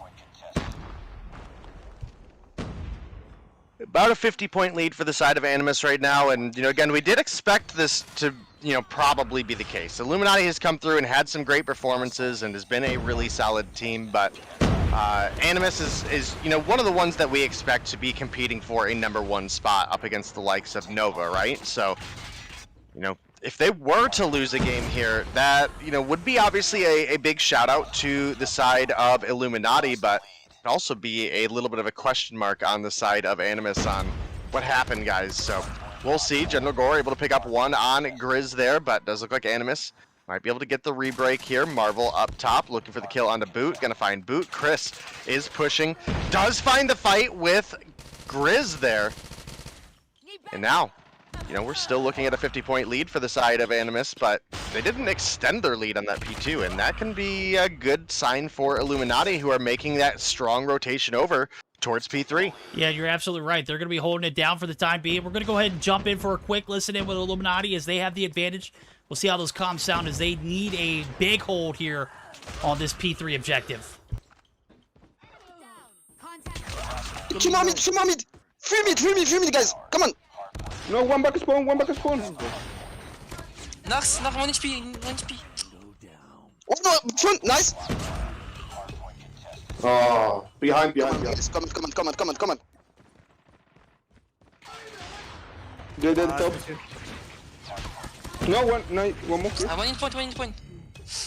Come on, guys, come on. Go next. One more on the left side. Two in punch, two. Okay, guys, go next. Mid, he one, guys, one shot. He's pushing, come on. No, he's one shot on next. Yeah. Top red, one shot. Top red, dead. Top blue. I'm dead. Come on, Limit, guys. One side, one top blue. One window. Top blue. Put on you. Top blue. Oh. He's putting yellow. Top blue. All right, so not necessarily the listen-in I wanted towards the end. You heard it. It's a bit silent. Not a lot of direction being given as we see lead starting to get out of hand. 180 to 89, and P4 is no different than P3. As a matter of fact, it's even worse. And Day, I know I was talking about Illuminati coming back through on that P3 setup, but it is not looking too good for them here on this P4 side as the reset comes through for a third time around. And, you know, right now we're looking at a 190 to 90-point game. Yeah, I mean, I don't think by any stretch of the imagination this has been a great game. It started off pretty solid, but, I mean, it is landslided into the side of Animus, and, you know, hopefully we'll get a second here to possibly go to a listen-in with let's go ahead and Animus. dip down. They need do it right 50, now? Yeah, they need 50 points. There's plenty of time for them to close the game out on P2. Maybe they'll get it done here in P1. So we're going to go ahead and listen in for a quick moment with the side of Animus. One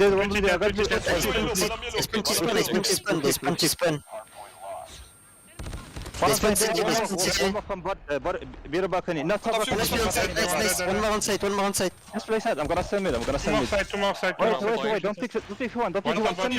Send me dead. One more ticket. Only one ticket. I'm not inside. Stairs, double stairs. Just keep up the position. We don't win of it. One more point. I'm gonna go next. I'm contesting. I'm standing. Top balcony. He jump. One P1 dead. One more P1. I see one ticket. One P1. I'm watching a T-spawn. One mid going ticket. One more going ticket. I'm from the spawn. Dead maybe. Yeah, I'm watching middle. One middle. Ticket. One in spawn. Behind you. Nice. One HP on spawn. We have spawn. They spawn mid. Wait, I'm standing. Bottom blue. He's on left, Naxat, left. One backstabbing. Well, one backstabbing dead. One more. This one. One HP, this one. Retain you. Two top. No, never mind, we can. 40 seconds. Yeah, Maba, DNC. Net side. One point. I'm gonna stand side. Win, Ravi. Refire side. On point. I'm going you. Don't lose you. I'm just saying blue. I'm saying blue. Refire top yellow still. Okay, go next. They clear yellow. I'm holding the blue.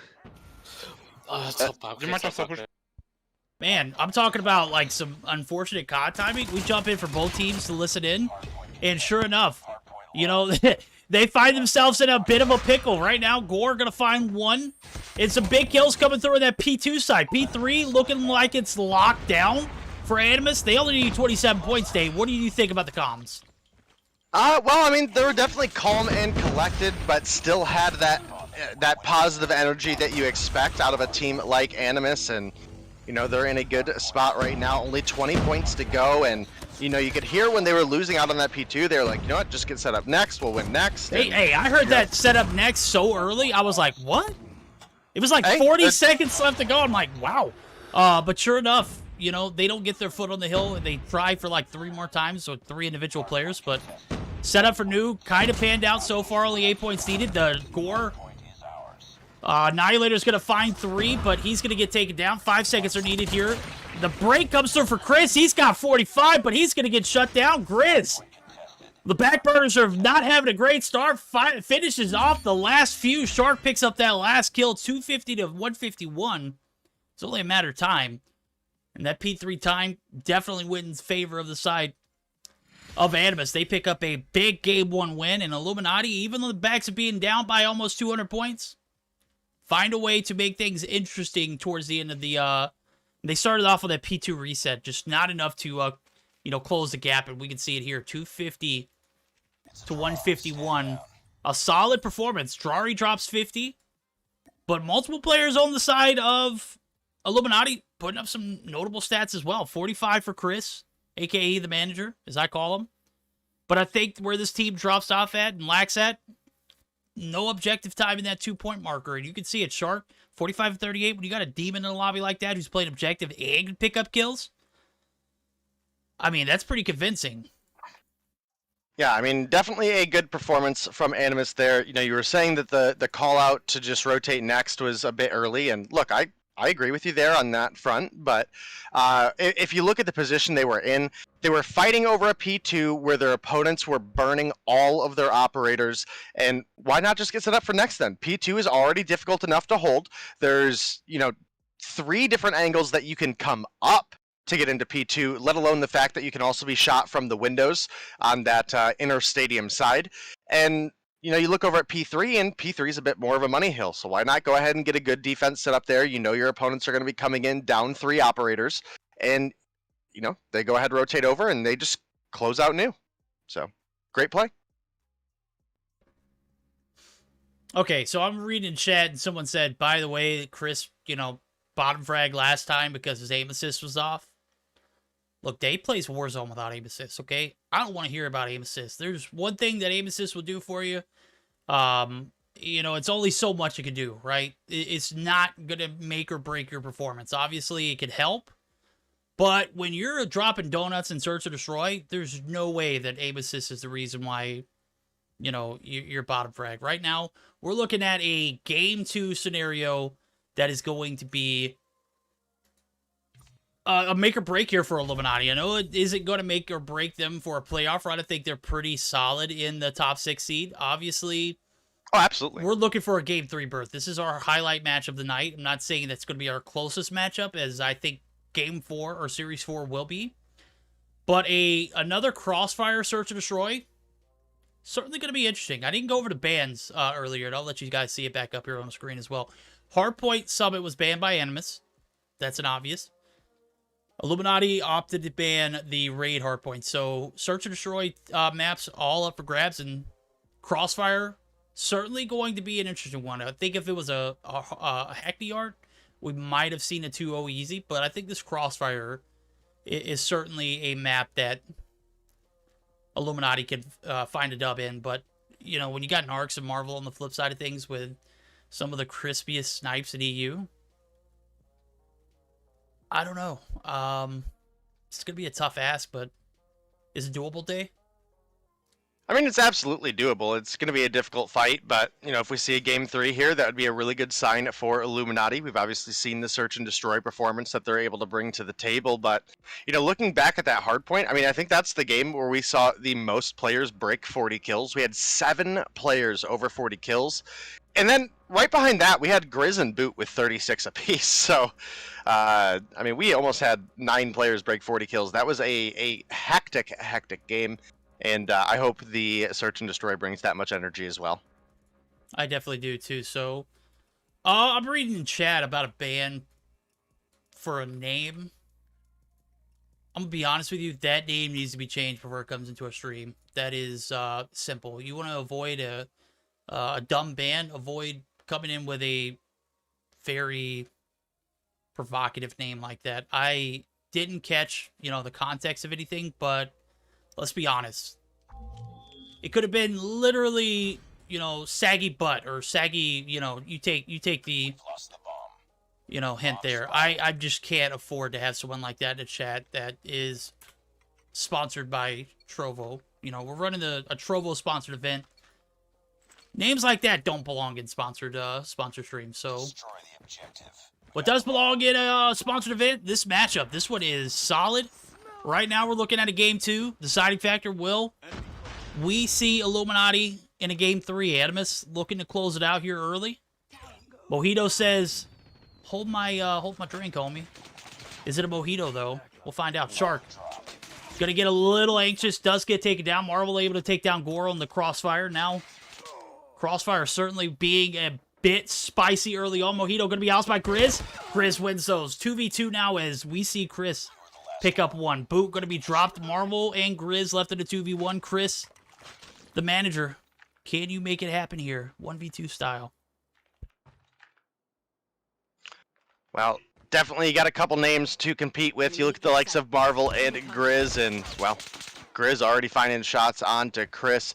And I think we know we have bombed down on the side of Animus, so definitely something to make note of there. You can now see Grizz making the rotation over, trying to play Deli here. And Marvel could end up finding the shot anyway. 1-0 round there. Illuminati started off great, but hey, Animus closed it out well. 1-0 fashion here. Defense solid so far. The attacking side of this map seems to be a little bit more of an advantage, but right now, no advantages in favor of the attacking team. So we'll see how it pans out as we're getting geared up here for the second round. Marvel through the staircase finds Chris lurking. And that's going to be first blood.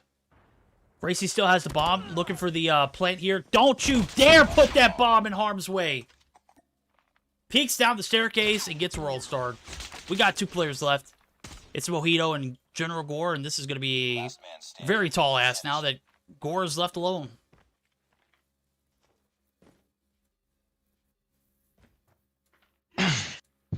Well, Gore, I look, solid player. Do I believe in him to find a 1v5 versus Animus? Absolutely not, and sure enough, not going to happen. The clean round 2 coming through for the side of Animus, who are looking to pick themselves up 20 points and close this one out early. And Illuminati are fighting just to even try to hopefully get 5 on the board at this point. So it's going to be a long, hard-fought comeback. You would hope that if they were going to, it would start on the offense here. Again, we do have Crossfire, a little bit stronger of an offensive map than a defensive one. Not horribly, but definitely has a bit of an advantage. And Narcs going to find first blood onto Mojito there. Durari taking down Chris, and now Narcs looking to push on up. Rotates right in, does see Gracie, gets a shot off. But Marvel taking down General Gore. It's now 5v2, and Illuminati can't catch a break here. And Gracie going to be pinched. Boo going to find 1, but he is actually going to be the last one alive here for Illuminati. So we're talking about a Animus team that is coached by Zim, and we all know that Zim coach teams play Search and Destroy, you know, just impeccable. Shots going to come raining in. Cross is not going to happen. Marvel going to be there on the transition. In a 3-0 in favor of Animus, and this is where things get out of hand. You're down 3-0. You're on the advantage side. You haven't found any rounds. As a matter of fact, the only round that you found to be a little close was the first one, and it's gone downhill since. So, need to see if this Illuminati team can stop taking the bait. I've seen too many times they've jumped down the staircase of bus station. That's no man's land, especially for your bomb carrier. Gracie going to go ahead and try and get this bomb plant down. Jari finds 1. Shark going to get taken down on the transition. Looking for that bomb carrier, a free cheeky kill. Not going to happen. Boot going to be forced out up top. Jari holding down the fort. Looking for the player pushing back up. Mojito actually going to be able to take down 1. And now we've got 30 seconds left in this 3v4. Not looking good for the side of Animus now as Gore takes down Jari. So Narc's able to find 1. 1's not enough, though. You need to find 2 more. Marvel helping you out there, homie. Just putting in shots. Boot dropped. Gracie, the last one alive in a 1v1. Marvel wins. Marvel hits those. A 3-piece. He's got 10 on the board. He's got a defuse. And Animus should not have won that round, Dave. They shouldn't have, and again, I think this really boils down to just how much more coordinated of a team Animus is. Also, if you look in the VC, you can see that Zim is there helping them through this one, so obviously any team coached by Zim tends to have a bit stronger search and destroy performance than others, and right now you're seeing the result of that, and not just the strategy coming through helping them, but the gun skill out of Marvel just absolutely phenomenal there. Mojito picks up a first blood. Ferrari drops Marvel. Gonna get the revenge frag. Takes down Boot. Bro's on a baby birder right now. He's on a heater. What am I talking about? That's not a baby bird. He's got 11. What do you think past 10 is? Search. Yeah, and Search. Oh, that's a big burner. 12. Mans can't miss. Score. Poor head. It's gone, homie. 2v3, though. Mojito finds a frag. What a literal frag. The grenade kill comes through. Shark actually gets caught right here on the transition downside. Mojito, if you're smart, man, you'll be playing your 1s and 2s up top because you push down that staircase. I'm sure you might get one, but you're definitely going to die. Chris able to find one in Marvel, and Marvel is down.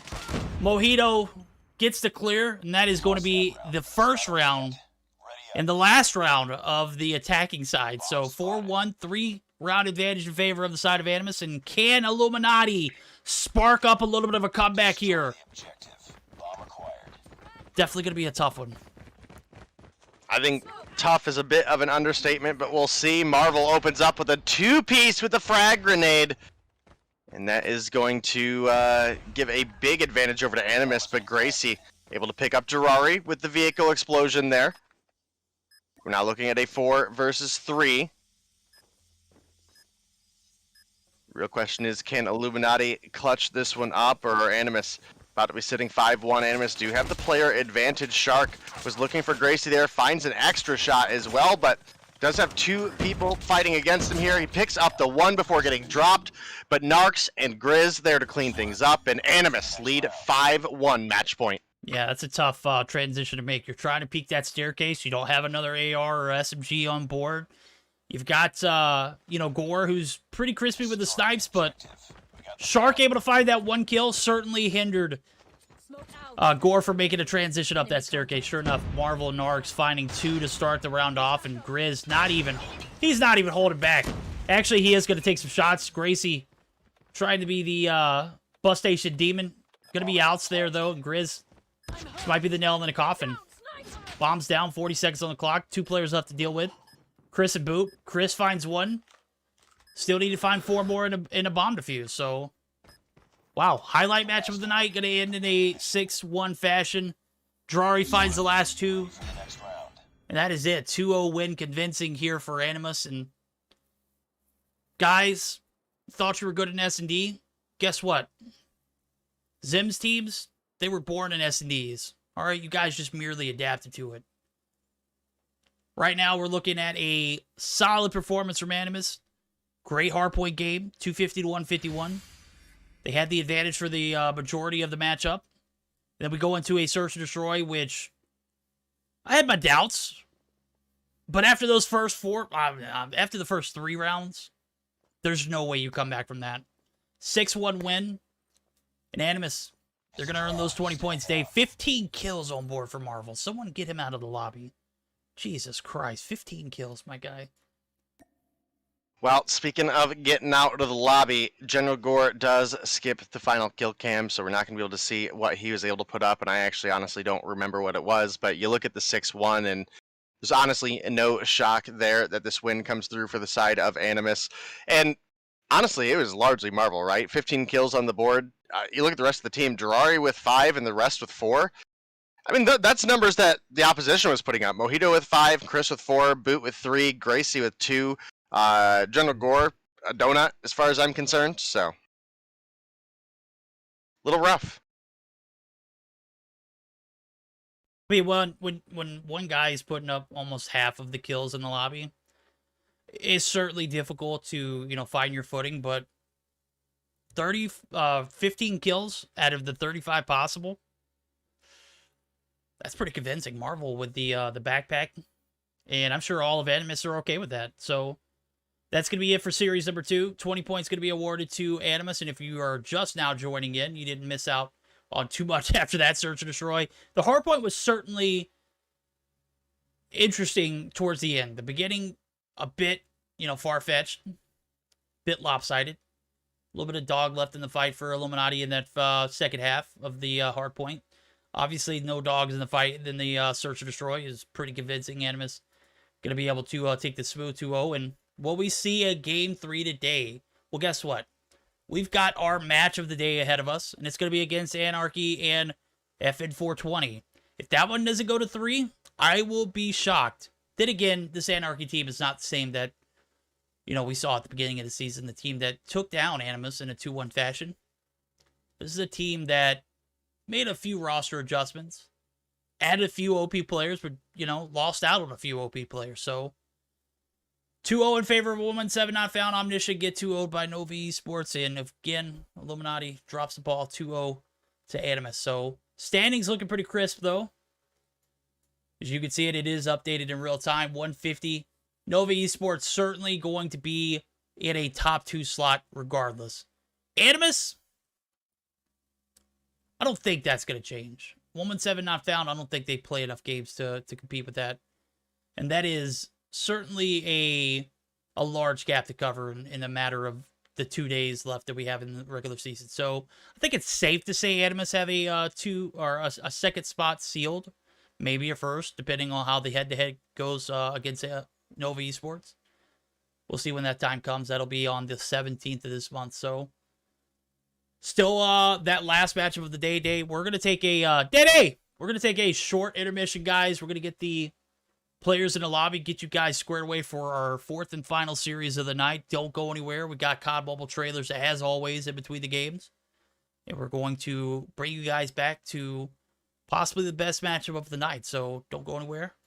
We will certainly be right back.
invincible.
Fourth and final matchup right around the corner, guys. We've got Anarchy. We've got FN 420. And Day, we've got a grand slam for our last series. This is possibly the best games that we're going to see all night. We've seen some pretty good ones so far. So if you're just now joining us in, you're wondering why it's taking so long, I can 100% confirm with you, Day was putting his pants back on. So he was not lying earlier. He came in with pants on. He took them off midstream and had to put it back on. So 100% confirming that he is indeed a little more comfortable, or a little less comfortable than he was before, but a little more comfortable for you guys. So, Day, best of three's ready to rock and roll. Teams are in the lobby. I think we can run through the best of three. Let me see what we got. Hardpoint raid. That's a banger. Takeoff, search, and destroy. Another interesting one. In a firing range, domination. If this series does not go to a game 3, I will have again been robbed, and I've been robbed a lot this season. This is one that has to deliver, right? Well, kind of the miss part to me is Anarchy's biggest performance of the season, in my opinion, was against Animus. And there is 60% of the team that beat Animus missing from this roster. We did have some pretty big fill-in names with the likes of Derox and the crew, right? But I don't yet know this Anarchy team has completely proved themselves, at least not this roster. And when you're going up against the likes of Fortnuts 420, Veer, Balance, Lydia, Mare. Yeah. 42069. Sorry for offending the Fortnite fans out there, but you look at the likes of Veer, Balance, Lydia, Mare, and Feints, and this is definitely going to be a spicy one, but I do think there is a realistic assumption that we might not see a game 3 here. Might not. Might we not. could. Might. It's totally possible. Those are fighting words for some of these guys in chat. I'm gonna be honest with you. Like, That's it's fine. fighting words for me. They can fight me. Yeah. Day and Verdict fight. On pay-per-view, it's gonna be next month. Make sure you guys go ahead and submit payment, and you can PayPal me directly. Don't PayPal Day, okay? I cut his share, and I make sure he sees a majority of it, okay? I promise. All right, well, after a few players dropping in and out of the lobby, I don't know who is going to be the 5 that are playing. I saw Nev pop out, and I saw Nev join back in after Genius joined in and dropped out. I also saw Rondo drop out of the lobby, and Rondo joined back in, but again, Genius, I think they're denying you an opportunity to play this first game, and I don't know. Is it going to work out now as I'm taking a look at it? Veery, Balance, Lydia, Mari, and Feints going to be your starting 5. This is basically XOXO with Mari and Veer. That is what I'm seeing. And then for the starting 5 for the side of Anarchy, we've got Patron, Onur, Rondo, Nev, and Derox. Thoughts? You said 60% of the lobby is in? 60% of that team has changed. Okay, 60% of the team has changed. Since they beat Animus. We'll see if 60% of the time it works every time, or will it fail? We'll see how it pans out now, as we're going to go ahead and dive right into Hollywood Hills, California. That is right, Raid. Game 1, Hardpoint. Who's going to take the advantage? Anarchy? You're not the same team we started out with. We'll see if we can get some similar results, though. And you aren't last year's Anarchy either, so definitely a big factor for anybody who maybe hasn't watched the whole season. Maybe you guys joined in a little bit late. Yeah, This is not the same Anarchy you guys may remember, and right now it is Anarchy with 5 points off the rip, but a very quick break back for the side of Fortnuts. Ooh, feints! Finds a 2-piece through the smoke. That's going to help them lock down rings here. Yep, locking it down right now. They are going to have the advantage, and ringside is a spicy one to start with. Nev going to be caught on the transition, trying to get some contesting time, but certainly going to be shut down. Now, you can see it heading for the hills. P2 setup's going to come through. Kitchen side already locked down, but they don't have jungle side control. It does look like Rondo is kind of holding the push off from Laundry, but look at where Nev spawns at. Bro is literally in driveway all the way back, and that's because he died right before P1 ended. And, you know, in games like this, that's massive. Still get Patron. He's spawning out too. Luckily, Rondo spawns right back in on court side. Not as far as a trip, but these spawns are certainly wonky. And for P2, you're down by 30 points. You need every bit of help you can get. Now the pinch is going to come through. 2 players up top. You can see it. Lydia, 3 kills on board. Looking for some shots through. Not going to find anything to land, and it's going to get shut down. So far, so good in kitchen. What are they cooking up? A little bit of objective time so far. Well, 11-point lead for the side of Fortnuts, and they are on the kitchen here, and it does look like they clear out Patron and Onur, and that's going to give them an opportunity to have those backside spawns remain in their favor. Nev is going to find 2 before getting taken down by Balance. And you can see as we trail on to the last couple seconds here, it is going to be Anarchy actually rotating over and just getting set up for Garage. This is the money hill for this map. It's the easiest spawns to control, and it's the hardest hill to break on this map, in my opinion. So we'll see if they're able to come through with the retake of the lead here. They're sitting down about 38 points right now. It's absolutely doable. Lydia takes a couple shots from Nev, but is going to make it out alive. Patron, however, gets the full-on kill onto Veer with the frag grenade. Derox able to clean up Lydia. Rondo taking down Mare. Balance, the only one able to find a kill, and now he's pinched down in the corner over here. Low HP. He's going to get taken down as well, and Anarchy off to a great start on this P3. Yeah, much needed when they're down by about 30 points coming into it. Right now, 30 seconds into the objective. The break does come through potentially. Nev's going to be the last hope here. He's going to get a little help from Rondo, who's coming through gym site. 2 players in, 2 players out. 1 player left. That's going to be Lydia. Balance, actually. Balance wins those, and they're going to get that last little bit of trickle time. They're going to get it for free. Looks like Onur wants to hold the push. He definitely doesn't want to contest. And we're going to see battle for this P4 site. Court side, definitely not a money hill. It is a toss-up, to say the least. And it is probably where you'll see the most frustrating spawns on this map, because you can literally kill someone, no one there, get a full team wipe, and they'll spawn right up top, right? It is about as confusing as it gets. I've even seen, you know, opposing players spawn right on the point. Yeah. For damn sure wouldn't think if you get a full team wipe, you would not be having to worry about people spawning right behind you. And right now, Onur doing a great job of controlling the perimeter. Kitchen side is where we're going to see Balance contesting through. Gets the kill there on the perch. Still no break, and a little bit of much-needed time here for the side of Anarchy. They are down by about 40 points coming into the hill. Right now, they're recovering it very nicely. Balance picks up a nice 3 in the feed, and that is going to be the break that FN420 have just been relying on every point so far. They've gotten the break on P2. They got the break on P3. They got the break here on P4, and they've got a lead, and they're running away with it. Right now, I'm thinking a quick listen in as P4 is coming to an end.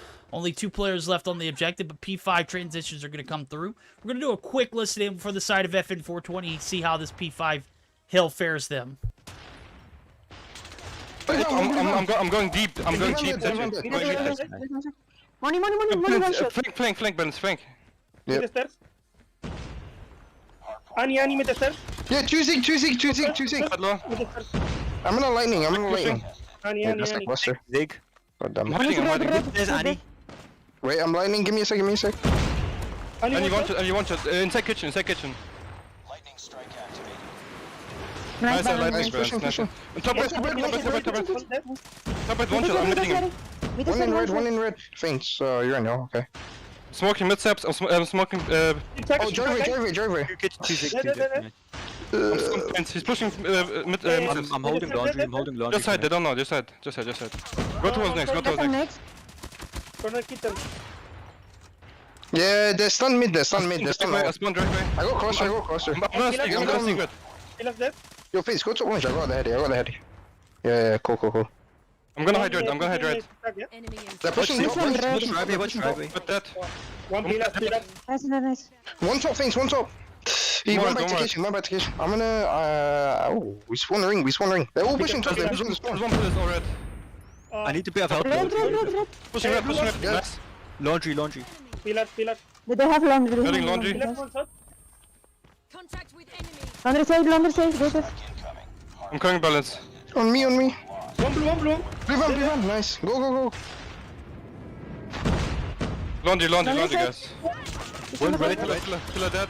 He's weak. Inside. Flanking. Mid pillar. No. Contact with enemy. I'm gonna flank kitchen. I'm gonna get spawns. Laundry, blue one. Yeah, I'm coming with you. Inside kitchen. All right, man. Just a solid performance here. P1 reset comes through. Balance utilizing the cluster strike that he held. He wanted to use it a little earlier, but decided to pocket it.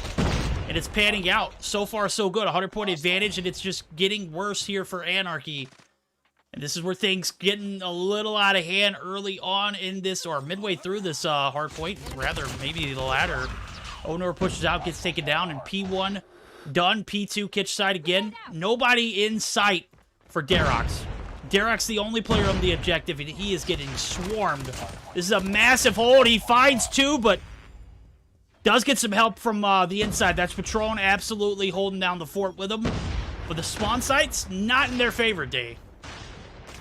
Oh, absolutely not. And FN420 with a 100-point lead right now. Anarchy are looking to close it, and they might have an opportunity. You can see 4 players are set up here on this P5, and there is over 30 seconds left to go, so they can close that gap quite a bit. But oh my goodness, that is an absolute storm of FN420 coming on into the hill, and they make the break. They cross the 200-point mark, and now they're set up in a great position for the defense here. And you can definitely see FN420 are looking to get the hold. We have Balance in the corner on the point. Does eventually get taken down. Oh, no. Gonna find another Balance with 3, though. Oh, my goodness. No, I thought Balance was about to get taken out right there. Bro was playing his life in the corner. Held the little plant, but sure enough, peeks around the corner, finds 4 in the feed, and an absolute dominant retake and hold here for FN420, who have looked very, very dominant here in this hard point so far. 260 to 110, just an absolute beauty of a game so far. But P3, second time around, driveway, garage, certainly going to be very contested. Balance going to utilize the lightning strike. He's right there on the brink of picking up a cluster. Finds a little bit of value in the lightning, gets the call out. So Noor and team are going to be coming from AC. He finds a big 3-piece in the feed. Making a 4. He's continuing on. He's got plenty more to go around. Absolute beast of a game here for Balance. He's sitting on 36, and the break comes through absolutely flawlessly. He's got a cluster to earn with it, and that could be the end of game 1 here as we know it. Yeah, definitely looking to be the case, but 12 points to go. Garage isn't it. You can actually see we do have feints pushing in, trying to hold back the enemy, maybe get a little bit of that trickle time, but rest of the team setting up for basketball court. 7 seconds till the point opens. And we've got 4 players here. Feints making the rotation in from behind. He's been a menace, and you can see he's drawing Onur's attention back, and the airstrike coming in. Almost certainly going to secure the win coming through for the side of FN420, which, again, is kind of what we expected for this matchup. No, you're absolutely right. I said this was going to be the most competitive matchup. That hardpoint, Balance was running circles around these guys. Yeah, there's no ifs, ands, buts about it. Holding down the objective as well as picking up a lot of kills in the meantime. Bro popped off super close to 40. Did he get 40? No, he got 38. That'll do, though. Double positive, 1:29 on the hill. A little bit of balance between OBJ and KD. KD definitely looking nice here. Mari, definitely going to be your OBJ player of the game, though. 2 minutes and 29 seconds on the hill. On the flip side of things, you don't have anybody remotely close to 2 minutes, and it shows. 250 to 129 scoreline.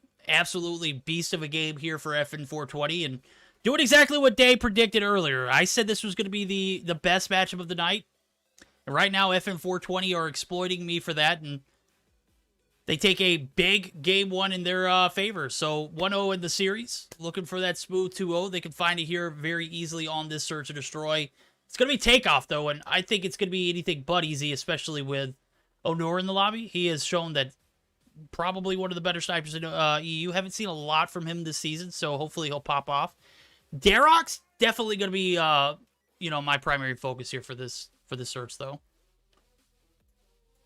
Yeah, you're absolutely right, and we'll have to see if they're able to bring it to the table because, honestly, they got outslayed in that hard point. You look across the board, and it was fairly close, but definitely had a double-digit kill lead for the side of FN420, and getting into the Search and Destroy. We're hoping maybe we'll have a little bit more life on the side of Anarchy, but it's going to be a long, hard fight because FN420 is a team that has largely been together for this season. I think on week 2 they added Lydia and have pretty much been rocking this lineup ever since, and have been looking solid. So, we talked about it again. Anarchy, a team that did take down Animus, one of the top teams in Europe, was looking to be on an absolute run for success. Loses 3 of their players. We talked about that with Image on Monday night, that there was maybe some internal things going on with that team, and a couple of the players wanted to stick with Image and a team that he may be working on in the background, and that's why we haven't seen those players jump onto another roster yet. And that was a big chunk of the team. Again, 60% of the team that was able to take down Animus had dipped from the side of Anarchy, so still a lot to prove here. Oh, you're absolutely right. We are not going to be flipping sides. What are we doing here? Waiting for the lobby to get readied up. Definitely looks like we're not flipping sides. As a matter of fact, someone put balance back in the blue side of things, because I'm looking at the best of 3. Definitely don't need to flip sides, so. All right, this is it. Make or break. Anarchy, are you that same team?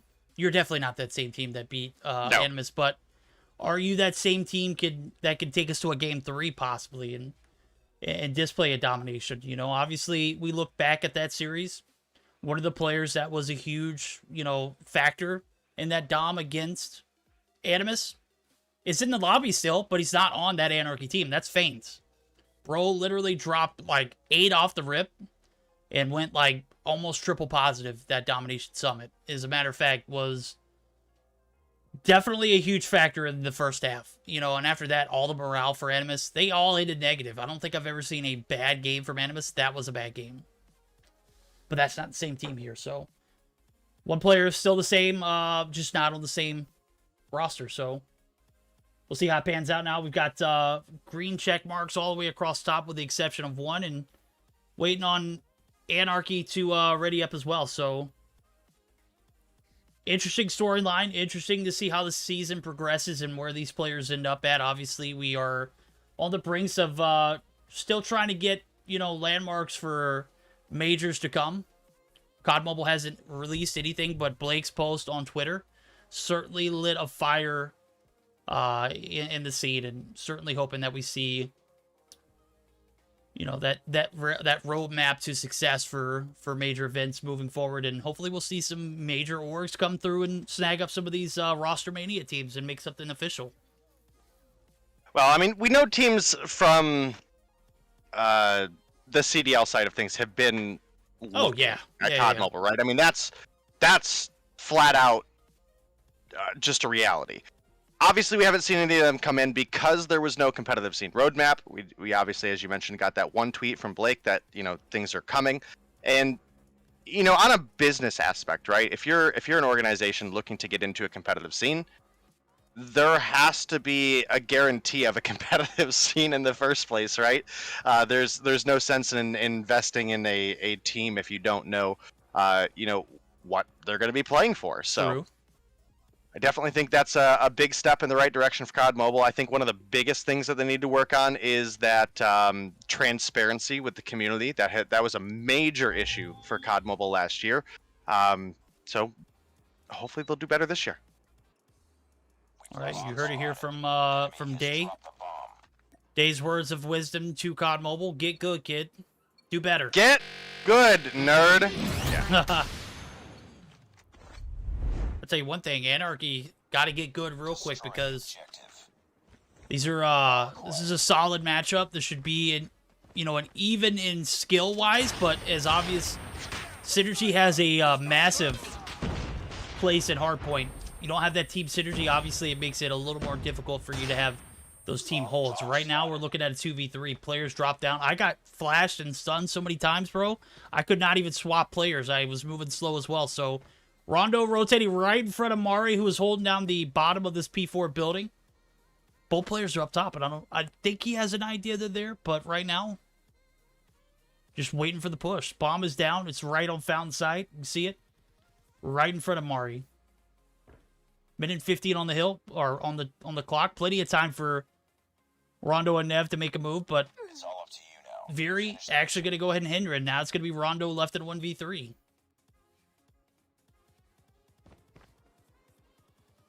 Well, 1v3 looking good right now for FN420. We'll have to see if they can continue to pull through with the passion here. One round, going to go over. If they pick up a 2-0 victory here, that'd be really good for them on the standing front. And it's obviously not going to be an easy one for any of these teams. The main two positions we're looking at, right, Verdict, are going to be that number 1 and number 2 spot for both North America and Europe, and as well as LATAM. The number 1 and number 2 spots will get you obviously to playoffs, but they also give you a bye in the first round in those quarterfinals. And that's a big opportunity because that's one less chance for you to get eliminated from the playoffs. And if you look at North America, I don't think it really matters. I don't think there's any chance the number 1, number 2 teams drop to the number 5 or 6 teams in North America. In Europe, bro, that's absolutely a chance. I mean, do you really want to risk facing Illuminati? No, you don't. No, you don't. I mean, you put it like that, that makes sense. So we're going to find Lydia there. Bomb goes down. Doesn't matter here. We are all even, and right now, we're talking about a situation that, at the moment, Anarchy and FN420 aren't safe. As well, they might be safe. I don't think Elysium or Omni are really going to put up a point to, make a playoff run. As a matter of fact, I think Omni's hopes went out the window after today's loss. If they would have picked up 5, it could have been doable, but right now we're looking at, like, certain defeat in the eyes of Omni. And for Elysium, I just don't see them, even if they do get to, easier matchups, which there's no real easier matchups here in EU anymore. Those 250-0 days are long gone. I don't see it being an option. What I do see is those first 2 slots look pretty solid. I don't see anybody contesting for that first 2 slot. Right now, you're just sharpening your tools. Lydia sharpening her tools, finds Patron. And the revenge comes through. It's a little later than expected. The 1-for-1 trades. The bomb is in the hands of Nev, and they're looking to clear this A side down. They got Lydia here to hold the fort down for FN420, and a little bit of a standoff here. Stand still. No traction here on this A site. Lydia does opt to rotate through. You can see it. The push comes in. Nev gonna go ahead and clear the site. Got feints on the backside. It's not clear. It's not safe on me. Oh my, feints. Gets the hit marker. Plant stick here by Nev. Drops the smoke. Is gonna make it out alive. Somehow turns on Lydia through the smoke. Just knew right the angle to shoot there, but Veer gonna come through with the refrag. Now 2v2 as Derox takes down Mare. Veer taking down 1 on Rondo. Derox slides the corner. Bro, I can understand you challenging a lot of players. Veer's not one that you can handle, bud. Sorry. Based off the clip I put on Twitter the other day, if he's got an AMAX, you can 100% ego chow. That guy was shooting marshmallows in Ghazi's ear. I don't know what that was, but Ghazi absolutely just 100% turned on him in a matter of 0.5 seconds. Right now, that's not the case. He's sniping. He's got the Renetti. Not relying on the AMAX. Right now, he's going to pick up first blood to go along with it. And 2-1 lead in favor of FN420. They've got bomb down. Doesn't matter where it's at because kind of in a safe location. As I'm taking a look at it, Onur right there next to it. Derek's going to pick up the trade. Lydia out in the open. Looking to get back to that A bomb site. Not going to be able to clear the window seal. Balance might have spotted the bomb right where he's at.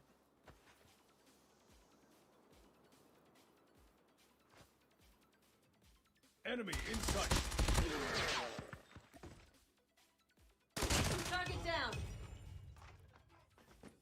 All right. Minute and 5 on the clock. The trades come through. Balance is dropped, but he did find one before he dropped. Found some shots at least. 2-player push comes through. Rondo and Patron. They're going to be able to play their twos very well, and now they've got the player advantage and the bomb in their hands, looking for that A rotation. 45 seconds on the clock. I think Feints is realizing that and is doubling back. Going to need to play his life well because Viri's nowhere in sight for the trade. And we're now looking at a 2 versus 3. This is a big opportunity for Anarchy to come through and tie things up. They were able to recuperate the bomb. They're now pushed on over towards A, and you can see Feints. I think he knows that players are here. I don't know if he necessarily knows the bomb was planted, but he does now, as obviously the timer is ticking down. Veer, a backside rotation coming through as Feints picks up one onto Onur. That's going to bring things back to a 2 versus 2. And all attention is on Feints. Veer making the rotation from behind, takes down Rondo. Now pushing out towards the bomb. Might take a couple shots here. No, oh my goodness. Oh my goodness, Patron, if you would have peeked there, you might have found both. Well, the good thing is, time at this point. Play time, man. You can see it. Veer, you got to go ahead and looking for that backside rotation. Patron not going to give him anything to work with, regardless if he sticks his plant or not. Patron ego challenged at the absolute perfect moment. 2-2 now, intense round. I for sure thought Veer and Feints were going to clutch that.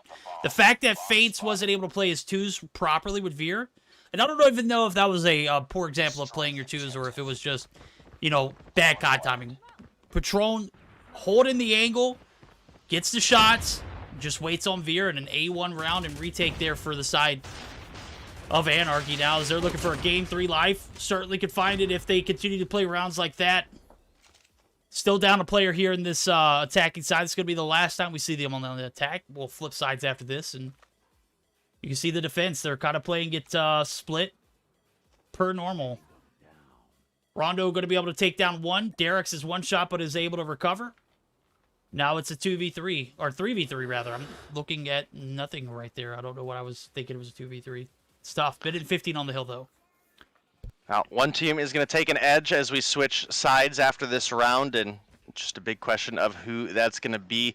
Obviously, as I mentioned at the beginning, FN420 would be my favorites to win this one, and I said it was likely going to be a 2-0, but there's definitely a chance in the search and destroy where we could see the side of Anarchy make a comeback happen, and they've been keeping it fairly even so far. We do have one more kill coming through for the side of FN420. It's going to give them the 3-2 player advantage. We do have bomb in the hands of Derox and Patron.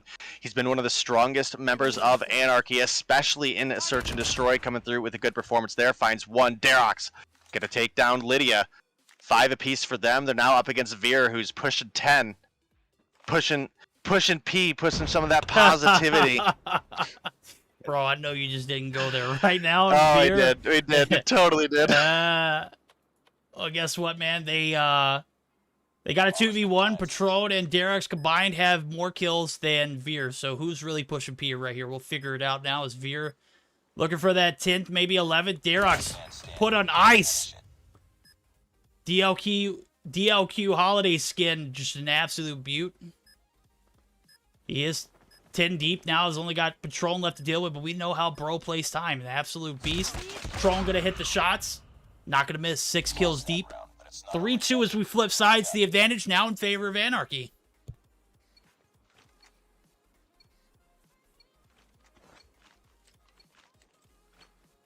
Defend the objective. The enemy has the bomb. Target down.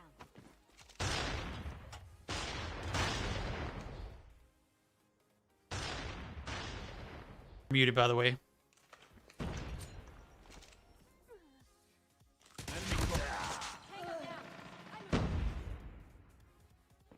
Day. Oh, we might have lost Day, guys.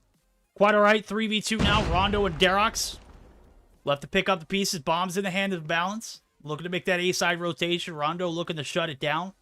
Stadium site is 100% covered. Both angles. Derek's on the front side construction. 2 players right up top. Staircase, maybe bottom side. As I'm looking at Mari, he is bottom.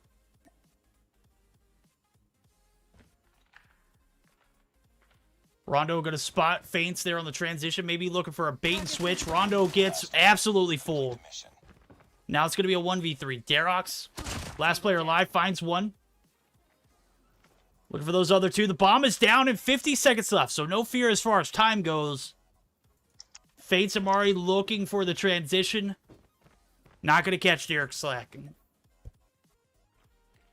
All right. Sorry, I had to step away for a phone call from work for a second there, but it does look like we had a big comeback round as Patron was able to clutch up for the team. They did take the 3-2 lead, but right now it's Derox left alone in a 1 versus 2. He sees Mare on the bomb. Let's take a couple shots, but he will survive to pick another fight. The bomb plant is coming through and Feints trying to watch the angles for Mare. 45 seconds on the clock.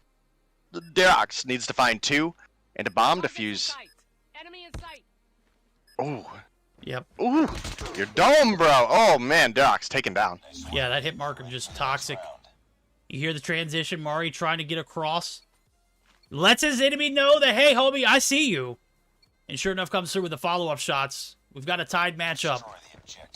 Search and Destroy certainly becoming a little more epic after each round. Right now, no clear, decisive victor. And a lot of momentum for both of these teams. Obviously, we're looking at a big hardpoint win for the side of FN420. They're following it up with a lot of energy. Rondo pushing in like a madman. Finds 2 and falls back. Holding ticket booth now as bomb's going to get collected. Lydia going to have some support at the bottom side. Looking for that backside angle. Derek's comes up top. Spreading them thin, homie.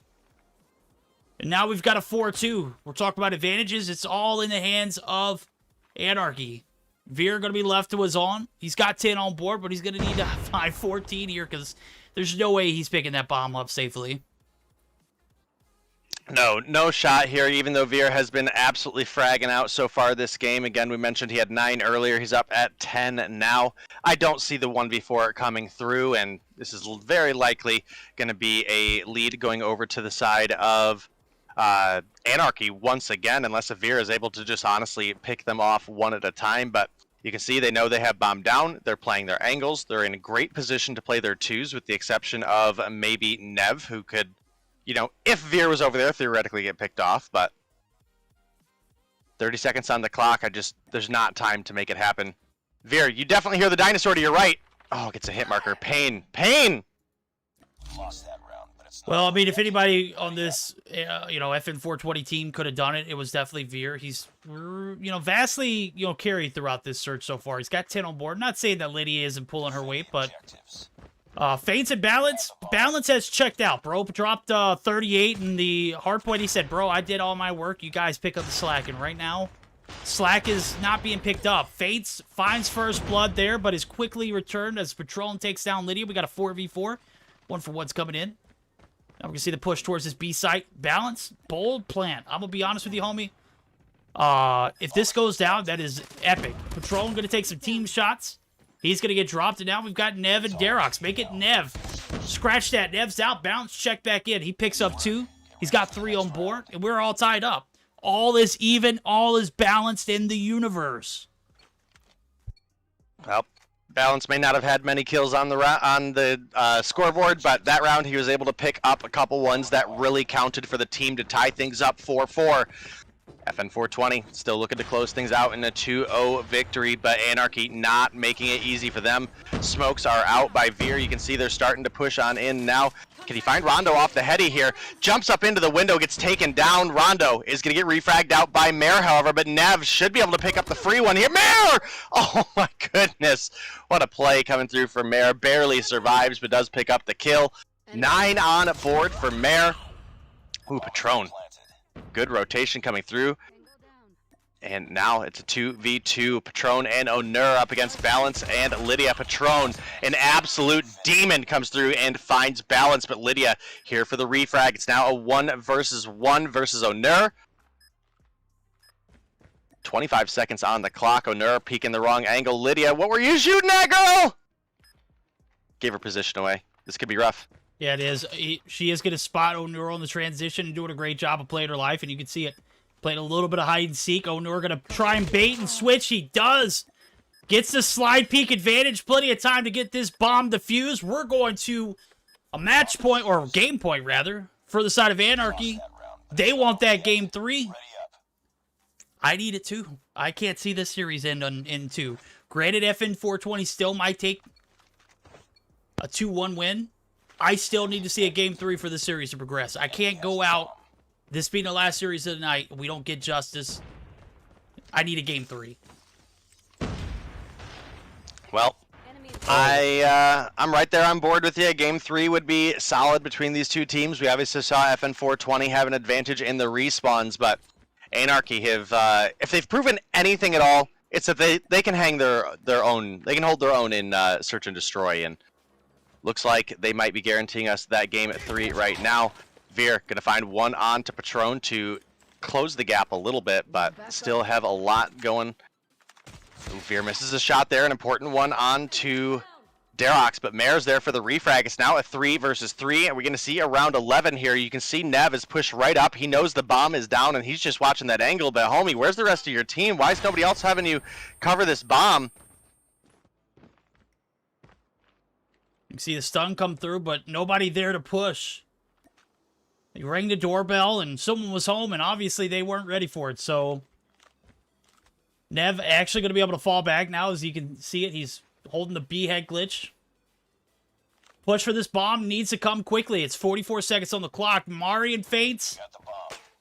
Mari going to be able to collect it. Faints going to get some help there from Veer, and look at the body shot. Teabagging. Oh, man, Veer. You're down right now. There's still a chance you could lose this one. Oh, baby. Oh, not a man. shot. No shot. Rondo able to quickly refrag. Mari drops bomb carrier. 100% down. Veer left to pick up the bomb and get it down. Faints on the rotation over. You can see it. Rondo. Oh, my Veer, God. Veer, That's a free kill. Oh, no. Yeah. Rondo. I mean, yeah, Rondo. Give us that game 3. I need it quickly. I don't need this to be going to a round 11. We all know round 11s are toss-ups, and I can't let this be a toss-up. Oh, Faints. The freak. Well, Faint's going to find a couple shots on Rondo there and opts to head back to the bomb head glitch. He's watching this bomb here. 15 seconds to go. All he's got to do is win this gunfight. He's sure enough. Yeah. Round 11 could go either way. Are we going to see that game 3, or are we going to see Fort Nuts pick up not 420 points, but 20 points for today? The sides have switched. We're once again on the defense for the side of FN 420. We did have 3 rounds on the offense go over to the side for Anarchy last time around. Can they make one more happen? That's going to be the big question. Veer misses an important shot there as players cross his sights, and that could have been a decision maker there.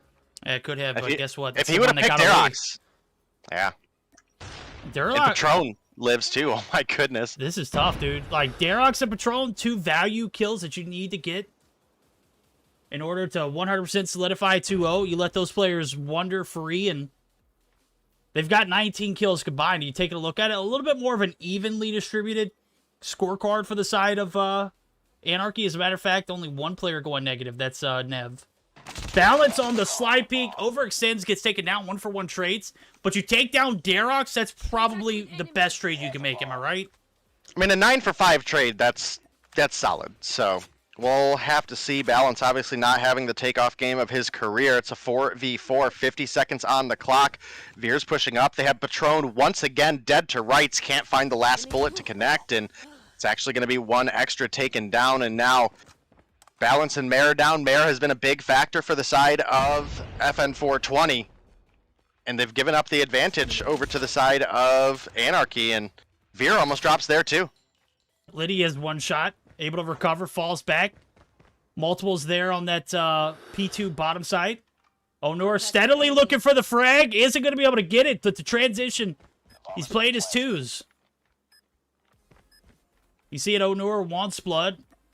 Got one to have his back on the backside, but not there to quickly trade if it were to happen. Bomb's been planted, 30 seconds on the clock. 3v4 retake. Onur on the flank finds one. Lydia drops as well. We've got one player left to deal with. We're going to a game 3 if he can't make it happen. Fates! I'm going to need you to choke, homie. I can't see this 1v4 happening. Nev, thank you, homie. I'll PayPal you later. Game 3 right around the corner. I'm obviously capping, but I'm not capping. We are going to a game 3. 6-5 win for Anarchy. Wasn't as convincing as the hardpoint win for FN420, but in the words of Dom Toretto, win's a win. Doesn't matter if you win by an inch or a mile. Family. We are going to a game 3 for the first time tonight, Day. You don't turn your back on family, Verdict.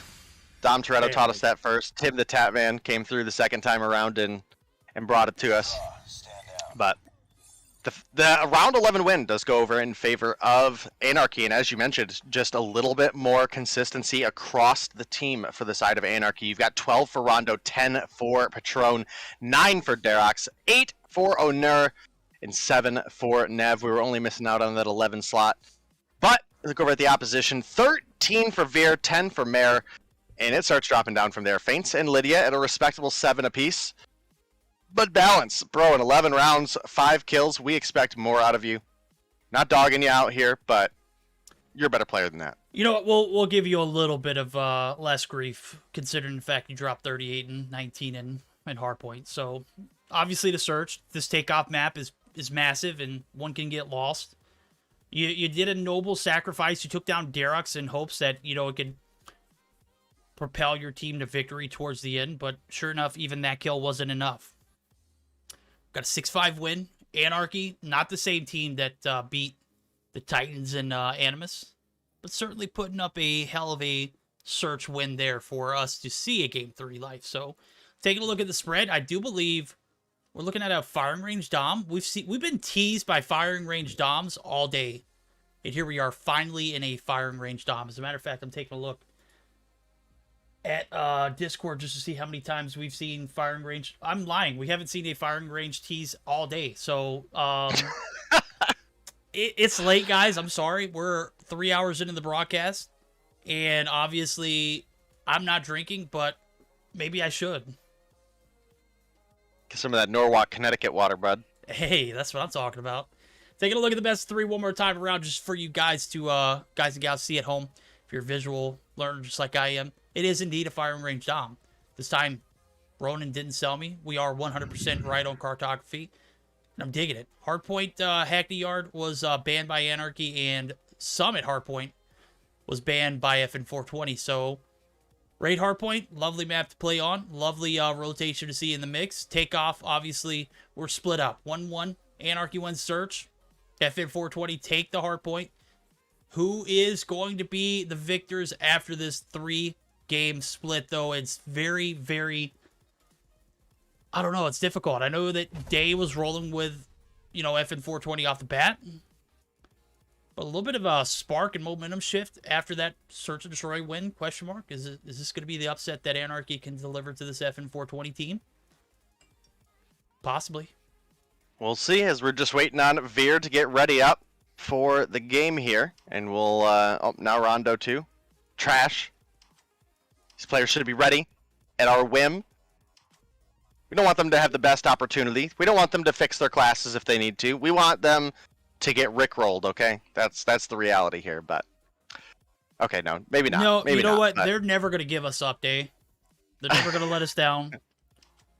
They might hurt us, but they didn't do it on purpose. I don't know, there is a chance that FN420 could let me down here. That's for sure. Are they going to make you cry, though? Ronan says, there have only been 6 firing range doms drafted in the last 4 weeks. He doesn't know what Verdict is talking about.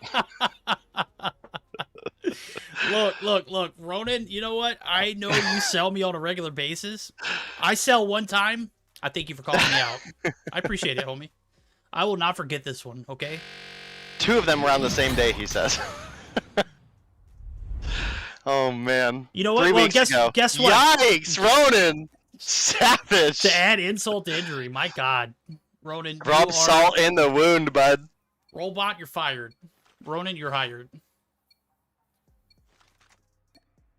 It's all right. We got Ghoulhead in the house now. Came through. One word. Family. That's it. Most important word. Okay, looks like Nev and Onur are AFK in spawn site. This might not be a great start to the firing range Dom that we needed, but nonetheless, it's coming through. A-cap finally comes through. C-cap finally put on. And off the rip, we can see it. A little bit of a back-and-forth affair. Most important battles are going to be for that trailer side. We all know how much power one holds as long as they've got trailer. And right now, that's going to be Rondo coming through with a lot of energy. And the B-cap halfway progress is going to be shut down. Lydia on the flank looking for that C flip is going to be denied. Mari, trailer control, absolutely not. Rondo's here, homie. Did you get the picture? Did you get the memo? Right now, it is a split. Nobody on that B side except we got multiples there. Veery. Going to be taking some shots, able to stay alive, but is it going to be enough to contest long enough to hold off the B-cap? I don't think so. Patron puts his foot on the hill. He's taken down. My God, we got a bloodbath. Nobody with a clear sight on B, but Patron with trailer control is certainly going to prevent a B-cap from coming through. Sure enough, Rondo's there. Rondo's going to get shut down. This is not looking good for FN420. And Day, you might have got sold. You might have got rickrolled. Hey, like I said, there's an opportunity for Anarchy to still come through and prove that they're here to compete, and right now they're doing so. Veer bites off a little more he can chew there, rotates into 3 players, and we got about a half B-cap for the side of FN420, but it's quickly getting cleared out by Nev, and you now see Veer pushing on up, was looking for the 2-piece, doesn't find Rondo. Into 5-point lead so far developed for the side of Anarchy. Yep, that's going to be a quick... That's going to be a perfect opportunity for us to jump into the VCs of Anarchy. We didn't get a chance to do so in the hardpoint. Here we are in the Dom, and right now they are holding the advantage. We'll go ahead and join them, see how those comms sound as they hold B and C. See if they match up to the expectations. The trailer, Patronix, right side, right. Go trailer, go trailer, go trailer. Trailer dead. I have trailer. They spawning. Go see. Low, see. I'm playing push. 3C. Yeah, one dead. They're spawning firing. On top foot. Mid dead. Go. Stay. Take position now. There's one showers. Trailer. Mid. They're spawning shower. Be careful. Go on B, listen to me. Yeah, cool down it. Option dead. No, mid. No. Mid is one shot. Okay, one barrel. Top chin. Top chin one. Dead on B. Go see. Go see, listen to me. Track. I kept... Just go see. 1B. What the fuck is that B? Why you didn't press B? One barrel, cash. 3-1. Guys, take C. Take C, guys, take C. Yo, 1C. Take it. C. Sparrow dead. Take C. I got to kick me. I have one on C. Left side C. Dead. One more. I one shot. I play for B now. One on C. When you leave.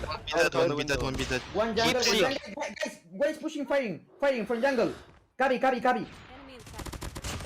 One trailer. Trailer. I have trailer. Rondo. Get B now. Get B. Yeah, I'm coming. Get B. Go B. One more coming. Trailer. Nah, B. Trailer. Dirox, play with us, bro. Play with us. No, let's go. Yeah, let's play together. 1P1. Go B. All right, that is... I mean, something I wanted to highlight. A little bit of pressure towards the end of the comms, but you heard it. You know, the focus was starting to lose sight of victory here. They have the advantage, but one primary call-out that I heard that is questioning, Darox, play with us. That is something that is massive to hear in a call-out, and to hear it, you know, on the back burners of getting, you know, retaken towards the end of this first half. Certainly much needed because bro was all over the place and nowhere in sight for the team. He does have an 18-8 KD, but that'll just show, even if you're popping off, that doesn't mean anything if you're losing, right? Well, on a map like Firing Range specifically, you've got just a really condensed map and so much action that happens around B because of how exposed it is. Dead center in the middle of the map. I've said it before, I'll say it again. Every spawn on this map, you're within a couple seconds of actually having a visual sight and being able to shoot people off B. And you're pretty much in range of spawning and throwing a grenade at B. There's so much going on. Sometimes you need that extra body to actually commit and not be playing for KD, and that can be a big factor.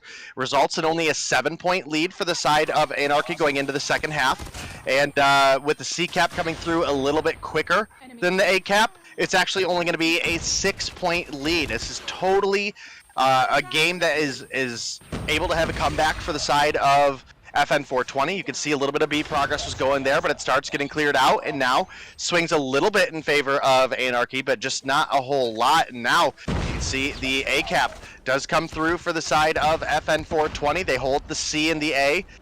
A now starting to get taken back. Grenades getting thrown.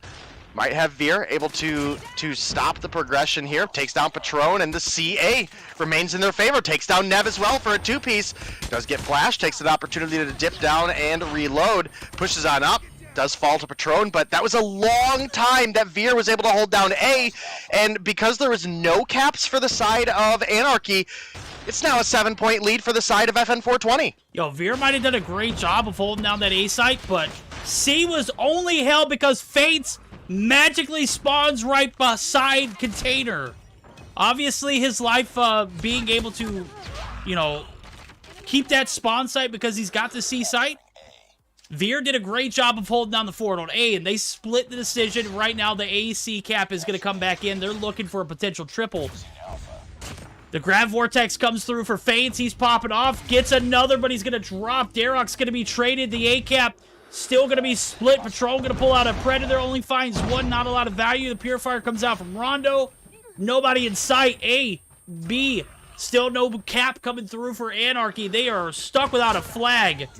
Finally, the A site does come through. About 20% progression on B, but a 20-point lead now in favor of the side of FN 420.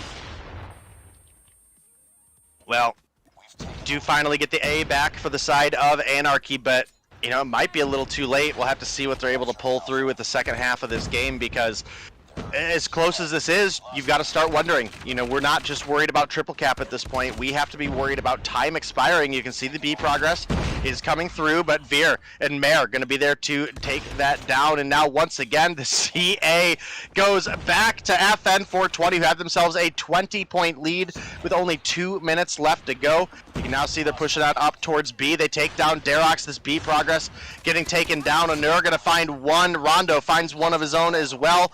The AC just still in favor of FN 420, and this is disaster for the side of Anarchy right now. It is indeed. I'm thinking maybe a quick listen in for the side of FN 420, maybe see how they close this game out. Looking pretty solid on the transition. Patron getting the C cap, though. No B cap, though. So join in real quick. Quick comm check for the side of FN 420.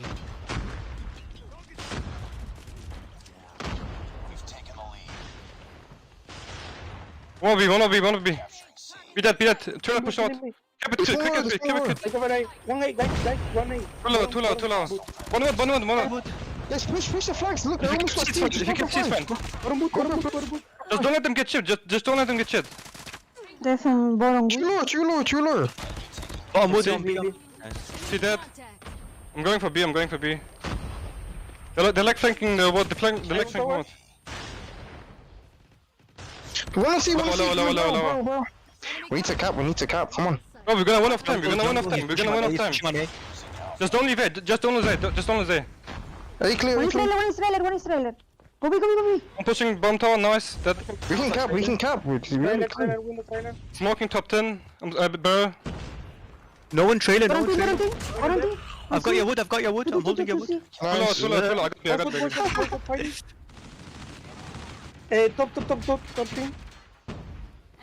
That was a light note I could end on. I'm holding your wood, Day. 100%. I'm holding your wood, bro. Look, clip it, chat. I don't care what you do with it. Post on social media. Make it yours. That was another, calm listening with FN420 where we got a little bit more than we expected. Derek's going to shut down C, but guess what? You heard the call-outs. We went on time. Just hold A. What'd they do? They held A. They got B even to go along with it. A little bit of insult to injury. And Anarchy, they're going to fall shy of a Game 3 victory, but FN420, as Dave mentioned earlier, they're never going to give them up. They never let them down. They execute flawlessly in the second half. They take a massive 43-point lead, and that is it. 190 to 147. Our night ends, and verdict is complete. We saw one Game 3, and it was an epic one. Not only did we see a Game 3, I think that's the first time I've ever heard Verdict get math right as well. So big shout out to Verdict there. He's he's learning how to Twitter. He's learning how to math. Bro, you are just stepping up in this world. And you know who else is stepping up? It's going to be FN420 with another 15 points under the belt for them. Anarchy, don't leave home empty-handed. They pick up 5. They were able to come through with a not super convincing search and destroy win, but a search and destroy win nonetheless. And I kind of thought for a minute there, Verdict, we might have a mobile mayhem first.